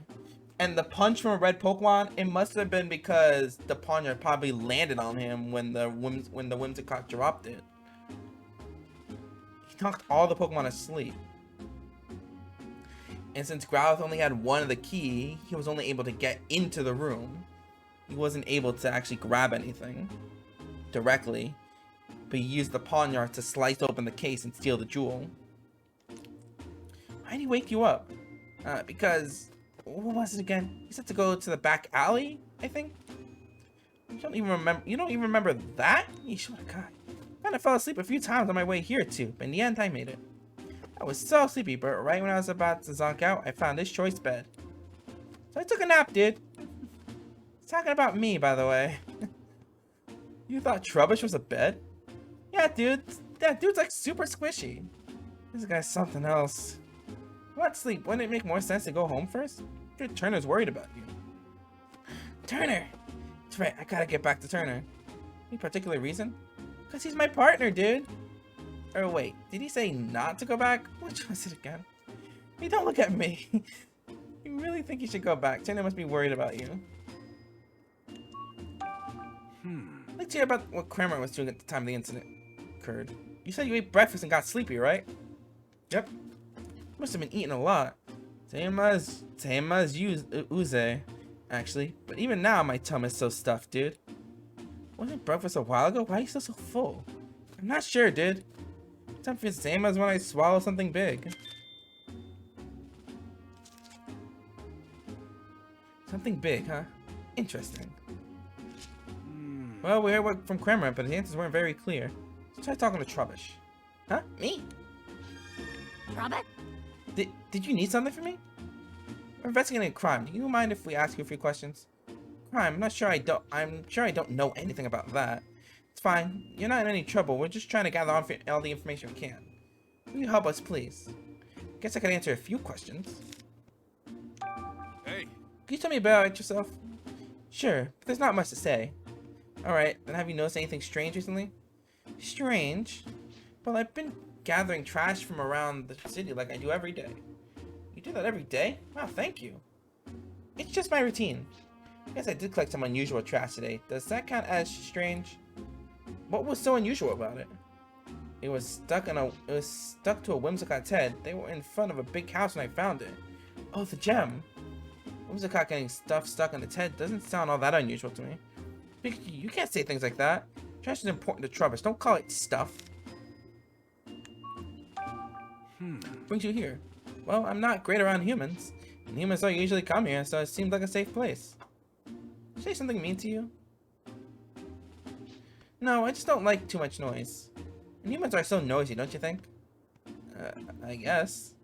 Anyway, this place is nice and quiet. Explains why the Lillipup enjoyed coming here. Hey. Do you still have the trash that was stuck into Whimsicott? Yeah, I was saving it for a snack. Why? Did you want it? I'd like to at least have a look at it. Can you show it to us? Sure, I guess. Pretty crumpled up, but it looks like a note. Hey, it smells like the rooms in our house. You mean Dennis's mansion? That's interesting. Let me see. Open the window after Barnes leaves. That will be the signal. Yep, it's Turner. Once the window's open, I'll send Pawniard in with a Whimsicott to cut the case. You should then be able to collect the jewel. If you play your part properly, you should be able to frame Barnes for everything. And if you're successful, we'll both be coming into quite a lot of money. Good luck. It's a note from the culprit. What? So the thief had an accomplice, huh? That must be why there were multiple Pokemon involved. In the case, that's definitely a big clue. This is great, Pikachu. Sorry about the Trubbish speed. Do you think we can have this piece of trash, please? I guess if you want it that badly, sure. Thanks. I'll be sure to make it up to you later. Okay. Guess we managed to ask everything we wanted to. Shall we head back home? Yeah, we got a good clue, so let's meet up with Tim again. Got it. What are you gonna do, Cramorant? Want to come back to the mansion with us? Nah, I'm good. I'm back on my own pace. My tongue feels like way heavy from the breakfast I ate. Poor Cramorant looks pretty uncomfortable. Okay, you just rest here for a while then. Do you feel like you can move again and come back to the mansion? Okay. Alright, let's head back, Growlithe. Yes.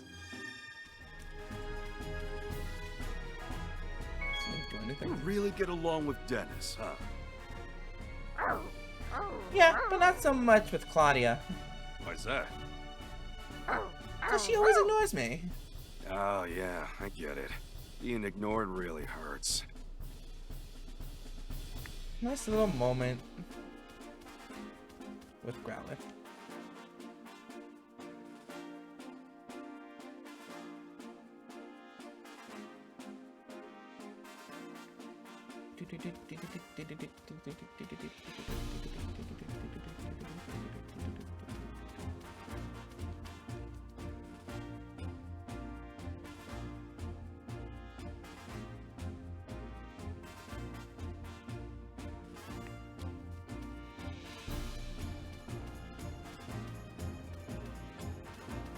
Right.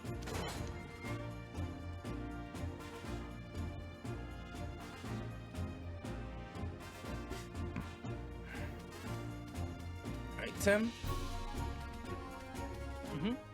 We're back, Tim. Thanks, both of you. Can you down off Growlithe now, Pikachu? Can you get down on your own? Please, who do you think I am? I can handle this. How'd your investigation with Growlithe go, Pikachu? About that, Tim, we found some incredible evidence. Really? What is it? Well, you see... someone framed him, and that's about it. Good work, Pikachu. I think we're definitely close to solving the case now. Hurry up and open your case notebook. Think this over and organize all the info we got. Okay, let's start deducing. Okay. Okay, that's good. That's the evidence. Think proof finds instance? Convincing? Yep, this note.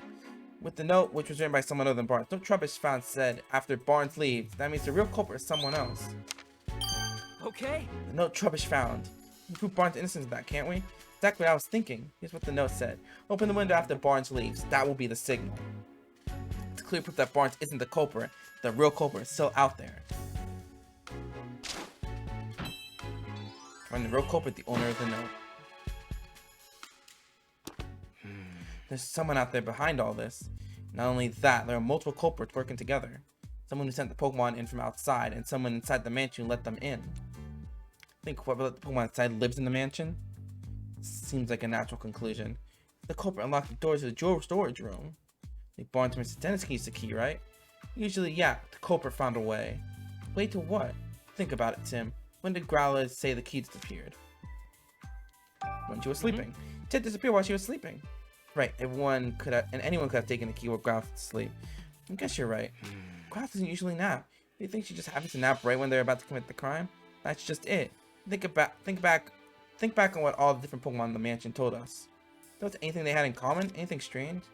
Breakfast. The fact that all of them went to sleep. Pokemon from the mansion said they fell asleep. Right, Tim. Glad you noticed that. On testimony, all the Pokemon in the mansion fell asleep. What could have caused this? At the same time the jewel was stolen, all the Pokemon in the mansion were asleep. There's no way that's a coincidence. Think someone wanted it to happen? The odds are pretty high. It's gotta be some kind of evidence we can use to prove that. Search the mansion, Tim. What do we have so far? Okay. Figure out what caused all the Pokemon in the mansion to fall asleep?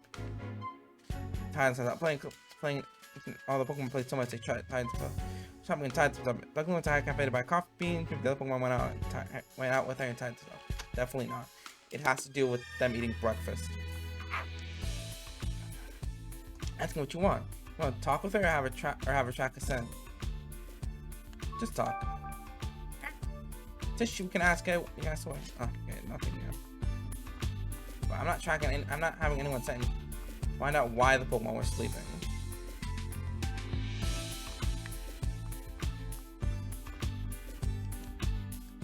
There has to be something that's like their foods were definitely tampered with.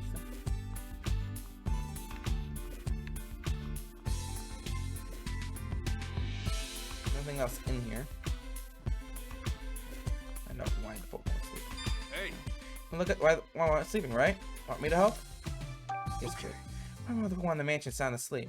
That's what Kremer and the others told us. Didn't they all say they got sleepy after they ate? What if there's something in their food? Why don't we check out the Pokemon's food dishes? Okay. Thank you, Pikachu.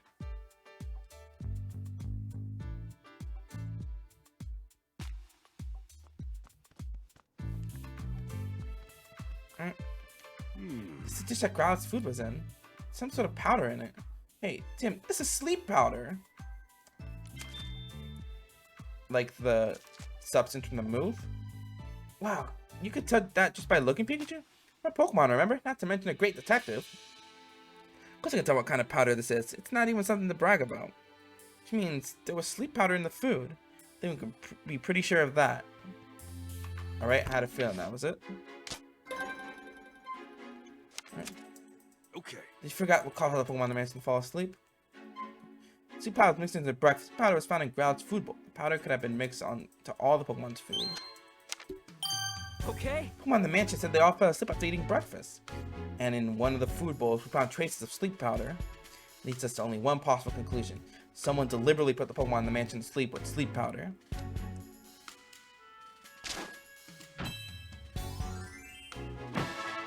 Yep, that about solves that. It's easy to picture just how the crime was committed. But where could the culprit have gotten sleep powder in the first place? City, I could think of a few places. We allow the path that we used to bring it in, but if we follow the path that we used to bring it inside, we might learn about the culprit. You need Growlithe's help again for that, right? Why don't you take a little of that powder with you just in case? One step ahead of you. Go talk to Growlithe, Tim. Can you take a whiff of the sleep powder we found in your dish? Thanks. Careful not to save up too much, though. Okay, now we can follow the scent of the sleep powder, right? Let's get going. Alright, let's head outside.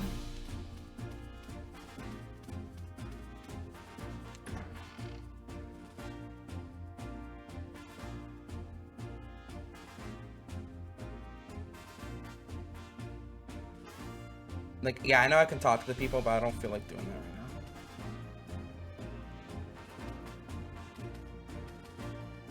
Oh, is it still inside?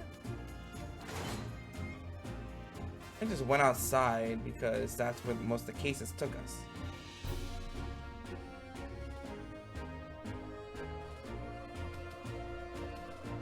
Nope. Outside, just like I thought. It's just I didn't see anything, so I couldn't tell.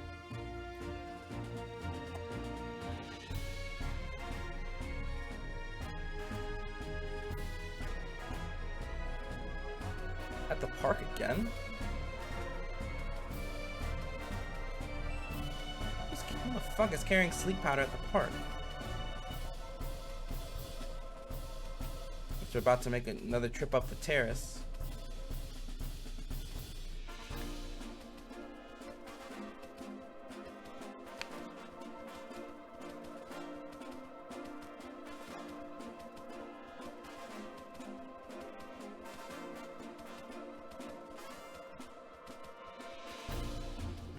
Seems to be up this way. Oh boy, in the Lickitung. So up the stairs. Oh wait, could it have been from Rabombi? I think we're going away from this, probably not. Oh wait, why do you got a blue exclamation point? What's going on? What did I do? What's up, Rabombi? You look panicked. Your Cutify went out to gather nectar, but they haven't come back yet. It never takes them this long. So we were something. Rabombi seems really upset. Looked up, but Cutify are really tiny Pokemon. It'd be tough to find them in such a big city. I don't know where they usually gather nectar. Let's see. Hey, Growlithe, do you think you can track down the Cutify with your nose? Definitely. I put up the scent of the nectar from Rabombi. Follow the scent, we should be able to find the Cutify. Really? Oh, that would be incredible. Can you please help find my dear Cutify? We're on it. My Cutify went to gather nectar. 2. We're waiting here. Please bring them to me if you find them. Dear Cutify coming right up. Let's go, Growlithe. Well, your case comes up.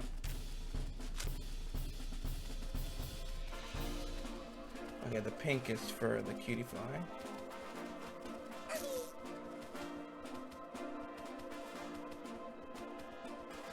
I'm following both scents right now.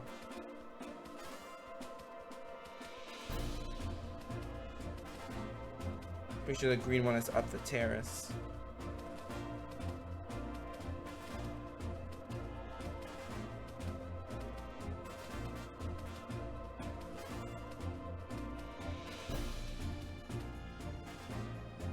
Oh, there's a Venonat up there. Okay, well, first I'm gonna follow this.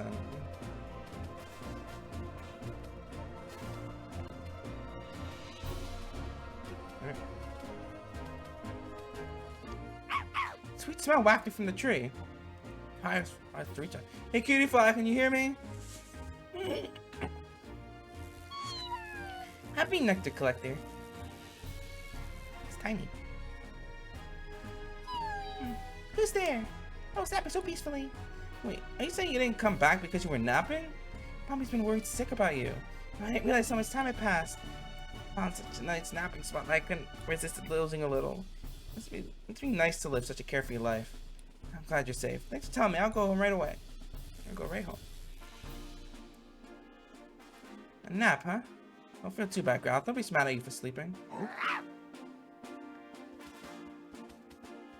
Okay, seems like the scent's gone, so I think I'll just finish off this section and go look for the other cutie fight before I go back. Oh, Pikachu, the scent stops here. What do we do now? There's something around here. Let's look around the terrace. Sure. And that? Just sparkling red eyes. It's a Venonat. I'm mistaken those massive eyes. Apparently they can even see in the dark. So sparkly. Yes, what is it? Yes. You mind if we ask you some questions? Okay, so I'm really busy, but yes. What got so busy? Oh, nothing, I'm just eating, that's all. But I have to eat fast. Soon it'll be time for dinner and more eating. Yes. You've got plenty of time till then, though, right? Are you always in such a hurry? Yes. At least that's what everyone tells me, yes. You tried maybe chilling out a bit? Can't. It's my natural state. Yes. Okay. Man, that sure is funny. He's a yes man. What are you doing here? This spot's great because you can see the whole city and it's lovely and pretty and nice. On top of that, many teeny tiny bugs gather here at night. Oh yes, it's marvelous. Do you like bugs better than that? Yes, very much so, yes. They're my favorite treat. Oh god. Your favorite treat? I think we can drop this line of questioning. Is this your sleep powder? Nope, definitely not mine. No siree. How can you tell? I use my sleep powder to catch prey. It doesn't smell like soothing or beautiful. Nope, not one bit. I see. I do believe this is Lilligant's fragrance. Oh yes. Yes, and where would we find Lilligant? I would check out the nearby hedges, probably. No, definitely, yes. The greenery.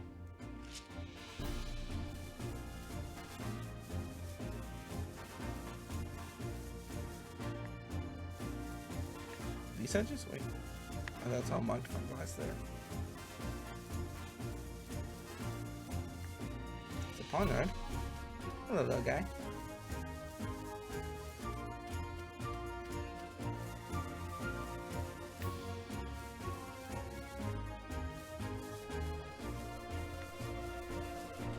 So going back out.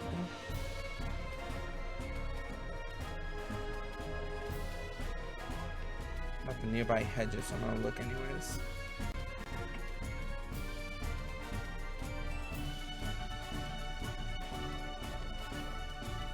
Guess we're gonna track it backwards.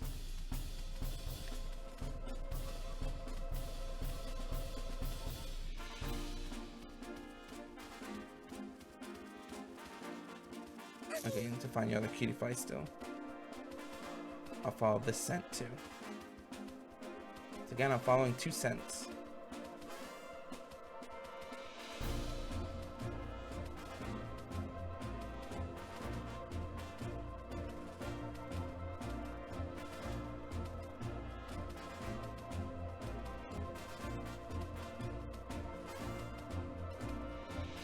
Oh, I can smell something sweet in this bush. Might be a cutie fly here. Cutie fly, if you're in there, come out, please. No, go away! Calm down, we're not here for your nectar. Oh, really? Sorry. I thought you were here to steal the nectar I gathered too. Us too? Was there someone else? That's right, a Pokemon keeps coming to steal my nectar. That's why I hid it here. There you are. It's back. Fine, give me some of your sweet tweets. So you're the one causing problems for Cutie Fly. No, I'm not. I just want a little nectar. Just want a little nectar, that's all. It's not like yours. You take all the nectar Cutie Fly has in one lick. Maybe, but I want something sweet. Riri, then why don't you come see Rabombi later? If you do, I'm sure some of the pollen puffs Rabombi makes for us. I'll share some of the pollen. Did they? Okay, I guess I can wait for now. You should have passed. Anyway, can you go on back to Rabombi now? Yes, thank you, Pikachu and Growlithe. We found Cutie Fly. It's all thanks to your nose. Much appreciated, Growlithe. We found both Cutie Fly. No, I can count on you, Growlithe. A compliment? I'll have to tell Sanji about this later. You two might not speak the same language, but he definitely seems to understand your feelings. Why don't you? I'll be back to make sure Cutie Fly made it back to Rabombi. Okay, I'll head right back. Oh, Growlithe, thank you very much. Back came home safely. Thank gosh, just glad to have another case closed. Good job coming straight home, Cutie Fly. Sorry we worried you. Cutie Fly, please promise me 2 things from now on. 1, don't go anywhere dangerous, and 2, don't goof around on your way home. Okay, I promise. I promise.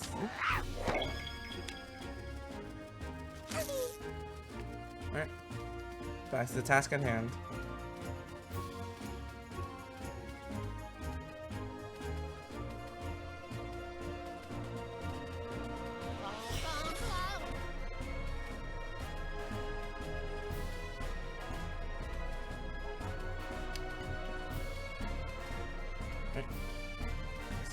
Back to the front.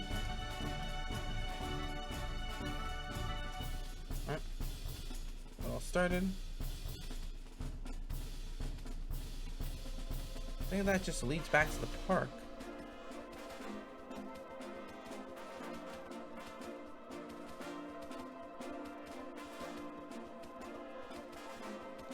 I'm just following it backwards to see where it leads.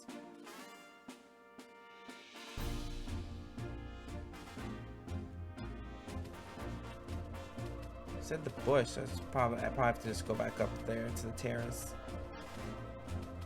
Usually the only thing this is gonna lead back to is Growlithe's bowl.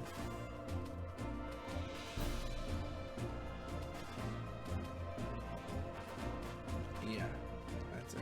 Well? The text powder sent again. Might as well. Alright.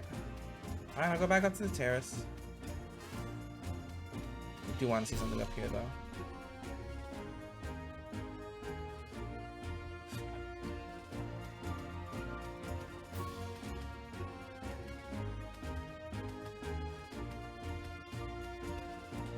Figured I'd check. Okay, nothing.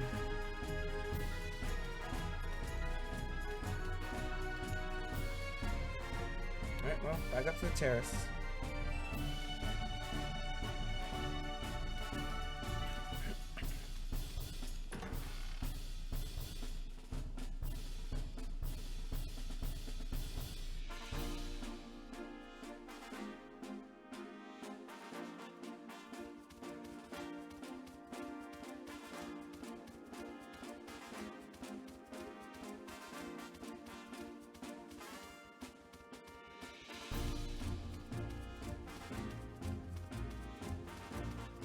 And that sticks out here.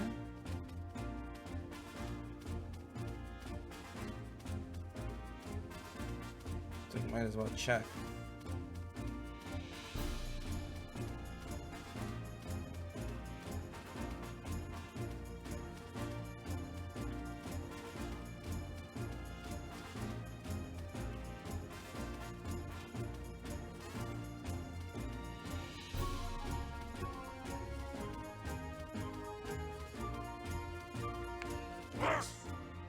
What do you want? We're busy practicing our formations right now. Aren't I? We're seeing something in other around. I think there are other around here.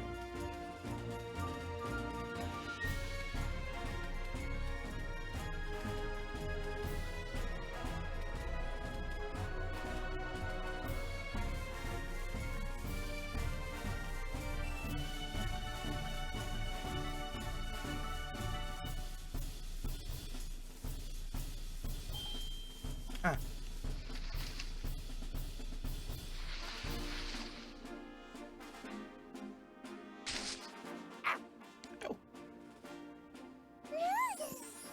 fashionista. It's Lilligant. Pokemon's known for having an aroma that calms the heart and mind. So that's what the nice smell was. Think I smell nice? You're sweet.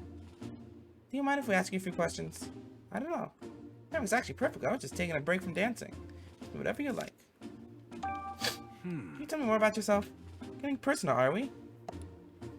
Alas, I'm rather unremarkable, just a Lilligant with a love for dance. You wouldn't have to look hard to find many others like me. That's kind of sad. What are you doing here? Why, it's my favorite place. Basking in the sunlight here feels ever so good. Dancing here fills me with endless joy. You dance here a lot then? Yeah, sometimes humans and Pokemon even come to watch. Everyone who watches me dance seems to fall asleep, but at least they're smiling when they do. It's like a demonstration? La la la. Nice. Ugh, I could really use a nap. Wait, Lilligant, please don't dance. This your sleep powder? Yes, I recognize the fragrance. Remember giving it to anyone? No. See, my sleep powder just puffs out naturally whenever I dance. Though, thinking on it now, there was a human who came to watch me dance recently. But do you remember what they looked like? Afraid not. I was in the zone. That's rough. He spelled rough, like rough because it's a dog. Okay. She's a dog. This Growl is female. Hey, it's something. Thanks for helping, Lilligant. I see. Now we know how sleep powder was obtained. We done investigating? Yes. Great. Yeah, and I'd like to tell Tim what we found. Hurry back. Sure. I'll hopefully remember to cut out some of the backtracking I did. I see. So you're still not sure who the culprit is. Right, but we did learn something important. And what's that? Think about it, Tim. Sleep powder's scent trail led directly from the mansion to the terrace. You really think that's normal? I guess it makes sense if the person who brought the sleep powder already lived in the mansion. Exactly, which makes it even more likely that was an inside job. Cooper mixed sleep powder into Pokemon's food and let Pawnyard into the mansion. Only someone in the mansion could have done this, but who? Is there gonna be 10 parts of this? One man to get some of Lilligant's sleep powder. They then mixed it into the Pokemon's breakfast. Sounds like an inside job to me. It's a culprit, someone in the mansion. Do some more sleuthing to find out who. So find out who was probably... Yeah, find out who was seeing Lilligant dance. Ask me anything you like. Staff member Turner always prepares the food here. Everything points to this motherfucking Timmy Turner looking ass motherfucker.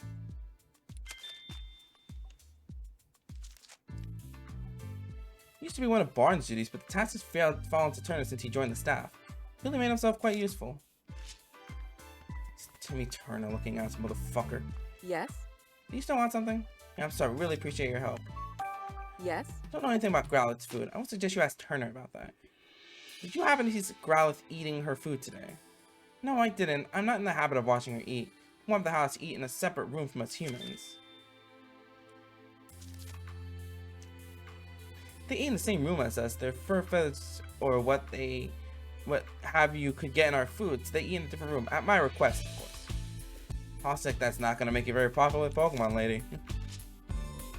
This Timmy Turner ass-looking motherfucker. Yes. Can we please talk to you again, Mr. Turner? Yeah, of course. Ask me anything. Yes. Because it's really picky about the ingredients that I can use for Growlithe's food. It tells me what to put in, and I make the food to exact specifications. Sounds like Mr. Dennis really cares about his Growlithe's health. Yes, he truly cares about Pokemon. A good egg, that one. Dennis seems like quite the guy. Healthy and what's tasty doesn't always match up, though. Timmy Turner looking ass motherfucker. Right? Yes. I'd be happy to tell you anything I know. Right? Yes. You know exactly what kind of food Growlithe prefers.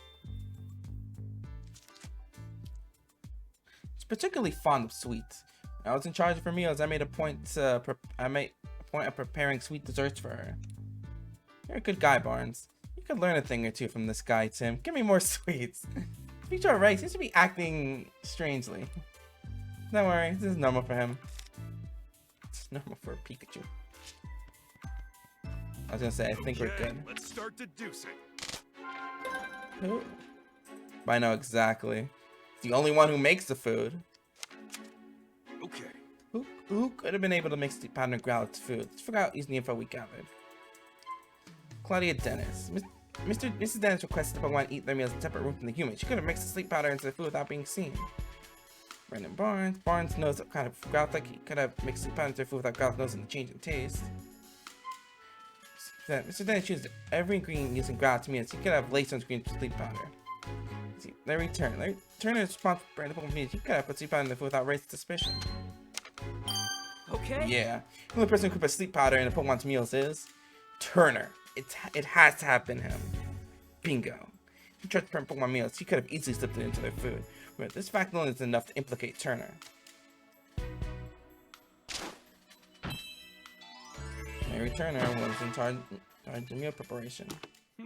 Turner's the one who used the sleep powder, but that's just conjecture. We don't have any hard evidence. We need to find some proof. I'm not sure how. Kind of an aggressive move, but we could try shaking him up a bit. See if we can make Turner nervous. He might learn something based on how he reacts. Grub's right. It's worth a try. Right, Timmy Turner, motherfucking ass looking ass. Well, hello, Tim. How's the investigation going? I'm actually a bit stuck at the moment. Sorry to hear that. Is there anything I can do to help? I was actually hoping to ask you a few more questions if you don't mind. By all means, ask away. About Cramorant. Excuse me? You got a partner, Cramorant, right, Mr. Turner? What? How do you know that? It came up while we were gathering statements in the city. I see. If you don't think I was hiding that fact or anything, I was afraid he might become a suspect. I did tell the police, of course. Really? It's been a while since I've seen him, actually. Worryingly so. Where could he have gone? Oh, we just saw Cramorant walking back toward the mansion.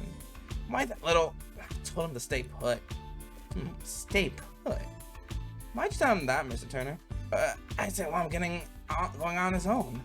I'm worried that he might have gotten mixed up in the crime somehow. So much for finding him, Tim. Such a huge relief. About the pawn. We're thinking a pawnyer may have cut the jewel case. Really? I mean, yes, I think you've cracked it. So what's a part of that punch you, Mr. Turner? Yes, it most certainly was. How so? Really hurt. In fact, it still hurts. Yeesh, a terrible liar. Mr. Turner's reaction is pretty clear that he's hiding something. Just wish I had been able to dig a little deeper. Nah, he did a great job. At least we learned one thing. Cramorant is the key to solving this case. Let's ask him ourselves. So we're going to see Cramorant?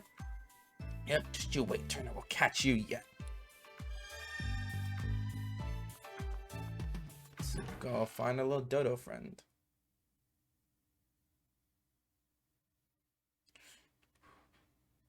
So we know the culprit already.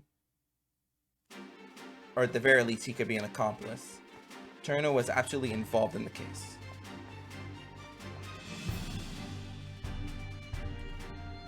But it was the job of two people. Mrs. Dennis couldn't have been the other person, right? I mean, she also freaking hates Barnes' guts, so she could have very well. Would she really be that desperate though? Look, Pikachu, it's Cramorant. Weren't you going back to Turner? Didn't make it very far, did you? Interesting, because you feel too full to walk? Why is Cramorant the only one that feels so unwell? How often the others are fine? Did Turner really poison his partner Pokemon the worst? He must have really overeaten, or he swallowed something his digestive system can't handle.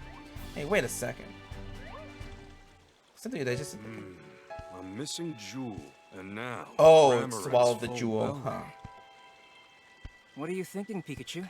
Oh, I know exactly what he's thinking. I figured it out. A bolt of brilliance. Magic card. It ate the jewel to hide it. That always helps him. The stolen jewel we seek is right over there. Like, well, we're about to give you a good pat in the back, Cramorant. Did you figure something out, Pikachu? Finally, we got the bolt of brilliance. Yeah, I got it all figured out. You seem to have figured out where Turner hid the jewel. Use all the information you got at the point to do figured it out too, haven't you? Right, here's the final question. Where did Turner hide the jewel? See a lot of information we've got so far, you'll definitely figure it out. Of course. Okay. I'll give you a hint. Jewel is most certainly taken out of the mansion and the Pokemon which used to do it. Pokemon? Yeah, think about the unique characteristics of each Pokemon in the mansion. Each one of them has the ideal features for hiding the jewel. The only one we talked to. First, it's in Whimsicott's cotton. Whimsicott came to Dennis resident. Turner probably hit the Aurora drop inside Whimsicott's cotton. He almost hit A. His Douglas' favorite fountain. Douglas was by her favorite fountain in Serenity Park. Turner had her hide the Aurora drop there. Somewhere in the mansion's garden. Next time Mrs. Dennis heard from the sound Turner throwing the jewel into the garden. He probably planned to have Growlithe fetch the jewel afterward. It's Cramorant. Tie Cramorant's belly. Cramorant can gulp down large sinks. Turner probably hit the Aurora drop in Cramorant's belly. Cramorant complaining about being full, so it probably ate the jewel. And remember, it said it always helped. And remember that Cramorant said it would always help Turner out, and that if Turner needs help carrying anything, it'll always swallow it. Because that's what it does. So to hide the jewel, Cramorant swallowed it. Okay. Cramorant said he could gulp down anything, right? The jewel is most likely hidden in its belly. Yes, you got it. Turner made Cramorant swallow the jewel. I would suggest going back in and before revealing Turner as the culprit, have Cramorant spit out the jewel. And the reason he feels full is because he still got that jewel in his belly. Turner didn't have time to retrieve the jewel after the theft, did he? Nope, pause the jewel still in Cramorant's belly. Now we have enough evidence to back Turner into a corner. Let's get this Timmy Turner looking ass motherfucker. Okay. You've got all the proof we need now. We just have to catch the culprit. We'll tell Holiday to gather everyone involved in the case. You ready, Tim? Of course. Let's go. To feel the truth together. Exciting. We know who did it. It's fucking Timmy Turner ass looking ass. I'm just gonna say that from now on. This is it. Let's take care of business. Hell yeah. We're not doing it on the 3DS. Everyone, thank you for coming. This sudden conference had better be important. It is. We've identified the real culprit. Have you now? Yes, Mr. Barnes isn't the one who stole the jewel. Oh. Who did it then? I'll explain everything from the beginning. Let's start with how the culprit entered the jewel storage room. There were no signs of forced entry on the door, so the culprit must have used the key. But the only key available was guarding the key. But I was only into the side. No one but my husband or Barnes could have taken the key from Growlithe. Yes, exactly. So how did they... Sleep powder. I guess it must have been Barnes then. No, it wasn't. You see, the culprit had a trick up their sleeve for taking the key. How'd the culprit get the key? They made Growlithe fall asleep, then stole the key. They put the sleep on Growlithe's bowl, then stole the key while she was sleeping. Broke down the door and didn't use the key. The culprit didn't need the key. They entered the jewel storage room by breaking down the door. The culprit didn't need the key because the door in the jewel storage room was unlocked. Or they befriended Growlithe by giving her delicious food, then got the key. Nope. They put Growlithe to sleep. The culprit used sleep powder to make Growlithe fall asleep. And not just Growlithe, the other After Pokemon that, as well. They took the key. Do you have evidence of that? Of course. Take a close look at Growlithe's food bowl, Inspector. You'll find traces of Lilligant's sleep powder in it. Of course. So that's how the culprit got into the jewel storage room. But they couldn't possibly have cut open that sturdy display case in such a short time. Yeah, good point. Turner, shut the fuck up. No. They could have if they had Pokémon accomplices. Pokémon? Pawnyard with its bladed hands cut open the jewel case. Into the jewel storage room, cut open the jewel case. Ducklet cleverly cut open the jewel case. People who was in the mansion cut open the jewel case. So it's been the first one again. Pawnyard. The culprit somehow used Whimsicott and Pawnyard. And got Pawnyard to cut open the case. What? How is that even possible? Did we show them no? We may understand now how the jewel was stolen. But that doesn't necessarily prove that Barnes is innocent. Why are you so nervous? Actually, I do have proof that Mr. Barnes is innocent. Ducklet's bag. This bag is jam-packed coffee beans, so Barnes could have hidden the stolen jewel in it. The jewel kit's locked. Barnes is not the culprit because he can't use the key. The car was involved in the crime, but there's no connection between Barnes. There we go. The note contains a plan for framing Barnes for the crime. The note the accomplice wrote. We discovered this note in a Trubbish's possession. A note? Why are you so nervous? The culprit jotted down their whole plan. They wanted to frame Mr. Barnes for the crime. Then that would mean Barnes is innocent. So who's the real culprit? We're getting to that. The real culprit is right here with us. What do you mean? Claudia Dennis, the culprit's... You know it too well. It's Timmy Turner looking motherfucker. The thief who stole the Aurora drop. It's... Mr. Turner, you're the culprit. Who, me? But I'm a victim of this crime. Poniard punched me. It punched you, huh? How would it have... Poniard has blades for hands, and I don't see any cuts on you.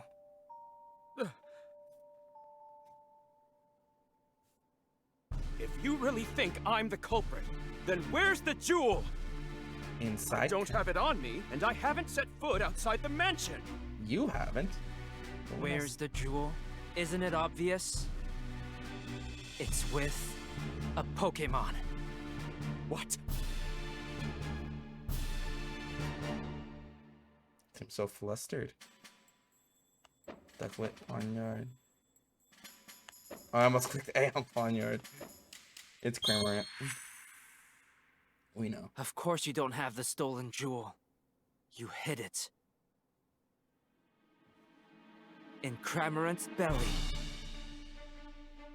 Excuse me? Cramorant may be Turner's partner, but even so... Where is that Cramorant anyway? Mr. Turner, you clearly put a lot of thought into your plan. But when we investigated the crime scene, we found a Cramorant feather.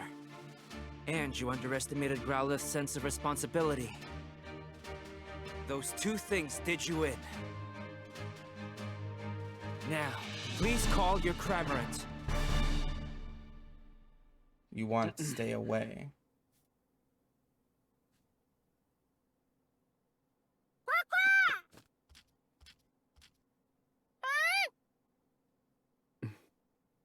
Cramorant. All right, let me handle this.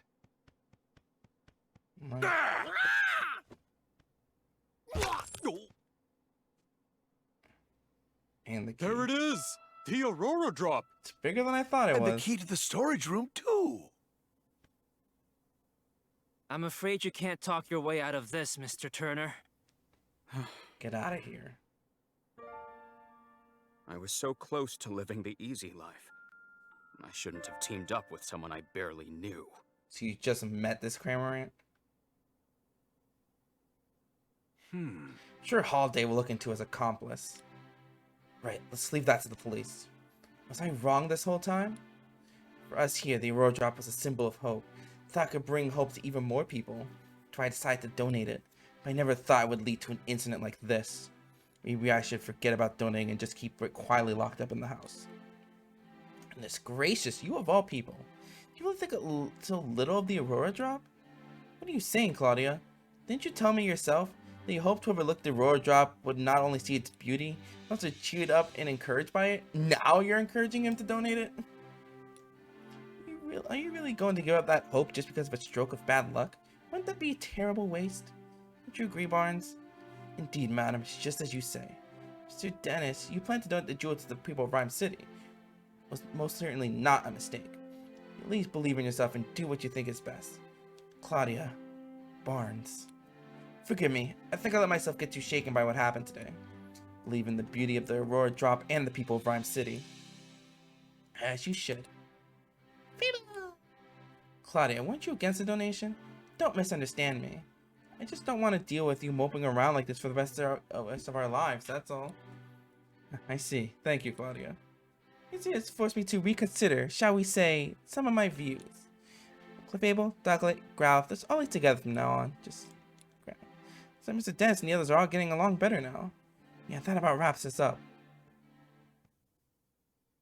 Ironic, huh? Cramorant swallowed the jewel, and now you've got to swallow the bitter consequences. What did we do? Well... Oh, him. Let's go. That Pikachu was talking to us for a second. Yeah. Alright, buddy. What's that thing on its back? Cramorant, are you alright? I noticed that thing was on its back, but I thought it was just part of it. Is this more of the R stuff? Huh?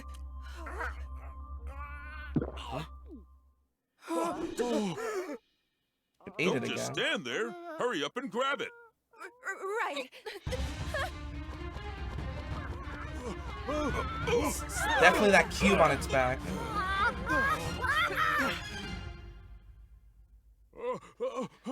Something tells me that something related to that is probably what agitated the Corviknight earlier. Turner! Hold on. I swear I had nothing to do with that. Why don't we discuss this down at the station?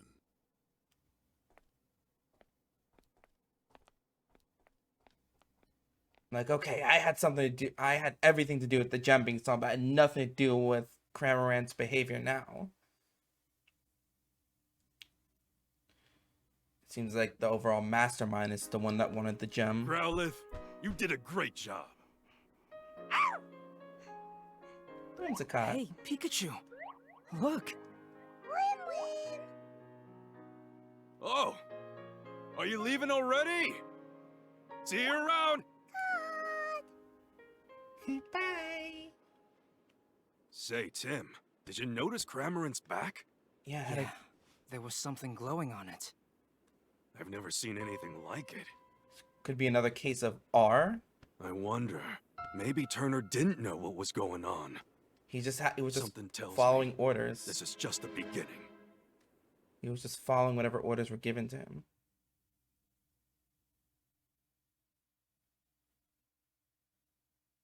Maybe that evening at Tim's apartment.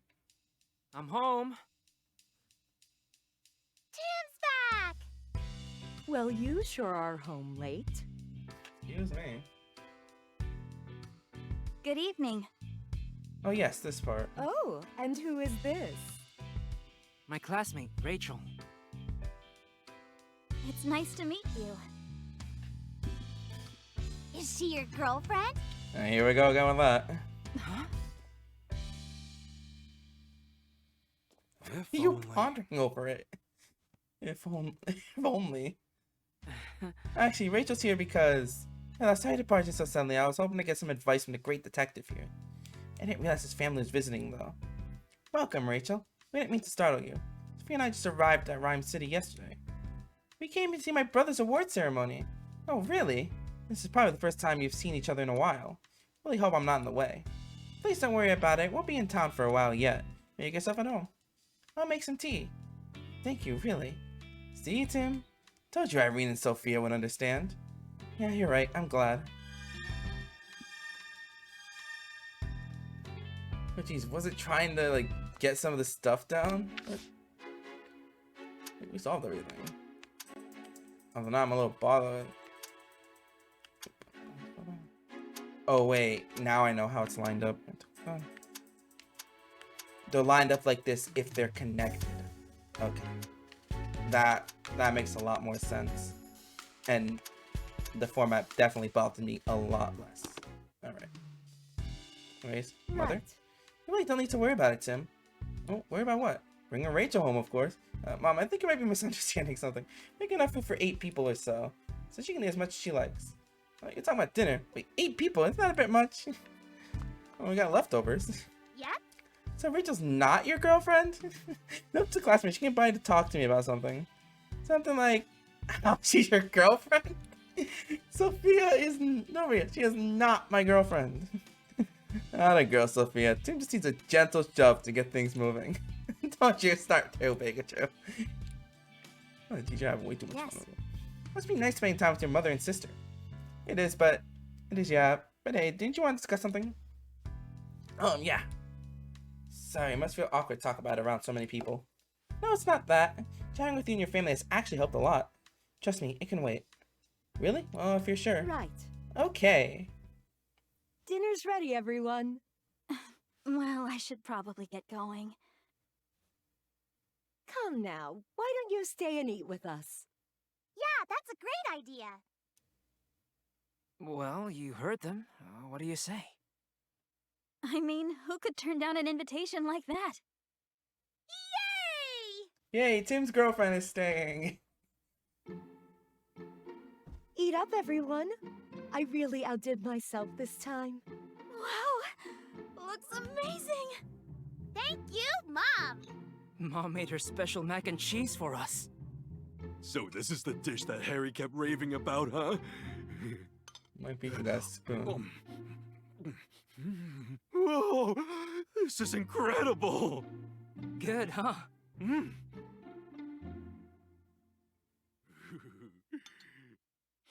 Is he remembering something?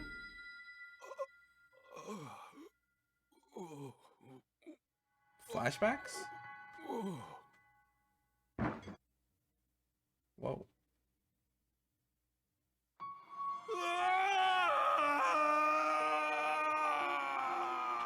This is a bit drastic.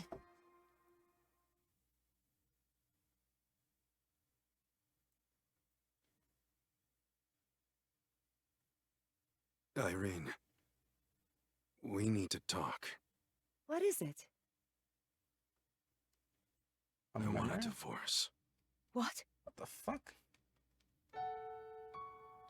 Are you joking? Take care of Tim and Sophia for me. Where is this coming from? Why are you I'm sorry. Harry, there must be some reason. Just as that works out. Irene. Harry. A divorce. Nothing like that was ever brought up in the first game. Are you okay, Pikachu? You had me worried suddenly fainting like that. It's weird faint sound. I fainted? Like any normal Pokemon. Yes. I think it looks like Pikachu's recovered. Yeah, I think he's okay now. Richard, do you feel okay talking about the problem you had now? No, that's okay. You sure you don't have to keep it bottled up? I had so much fun with you all that it's just not bothering me anymore. Discuss it next time, okay? Sure, in that case, mind if I ask you something instead? I mean, I'd be honored to help a great detective. Do you happen to know anyone who knows a lot about jewels? You know, the jewel that was stolen in today's case was really special. Could use some more information to help me track it down.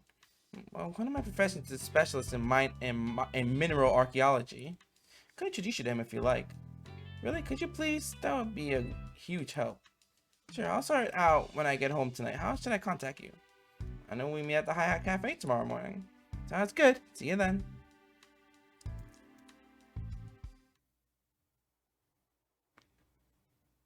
Hey, feeling better? Yeah. He's not going to talk about the dream he had. Huh? Is that Mewtwo again? What's that? There he is. Mewtwo! There is something the two of you must know. So you're going to say Harry's still alive? When I was in my cave a few days ago, I was attacked by several Pokémon.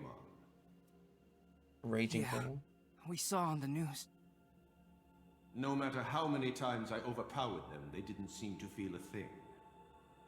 Maybe R again? No. These Pokémon had no will of their own, as if something was controlling them. As for Harry... Harry? Huh?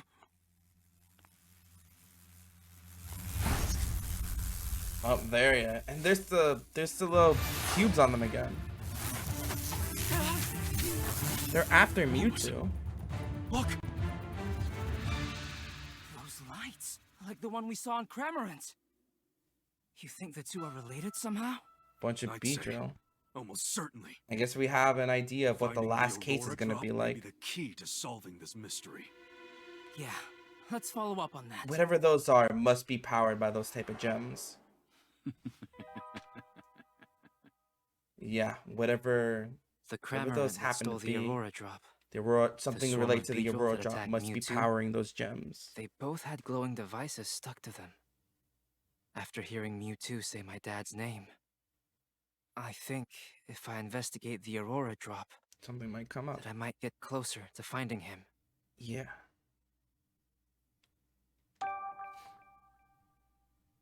It's intense.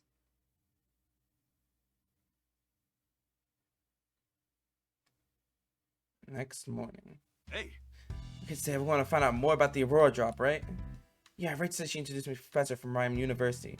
So got a little time for we're supposed to meet at a cafe there. I mean, it's the 5th hour, but why don't you chat with them for a bit before we head out? Yeah, I know, Pikachu. And I think this is a good place to leave it off. It's 5 save slots. Into the fabled Aurora. Tim takes Rachel up on her offer to meet a professor from the Ryme University who might help shed some light on the nature of the Aurora drop. Oh, well, I guess that is a new one. Okay.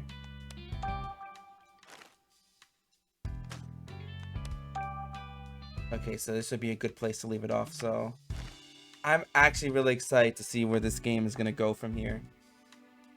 So I think I'm definitely going to spend quite a bit of time playing this, even though I know I still have to get back to Persona 5 with 5 Tactica releasing next month. And I want to finish this soon with Mario Bros. Wonder releasing in like 2 weeks. So thank you guys for watching, and I'll see you then.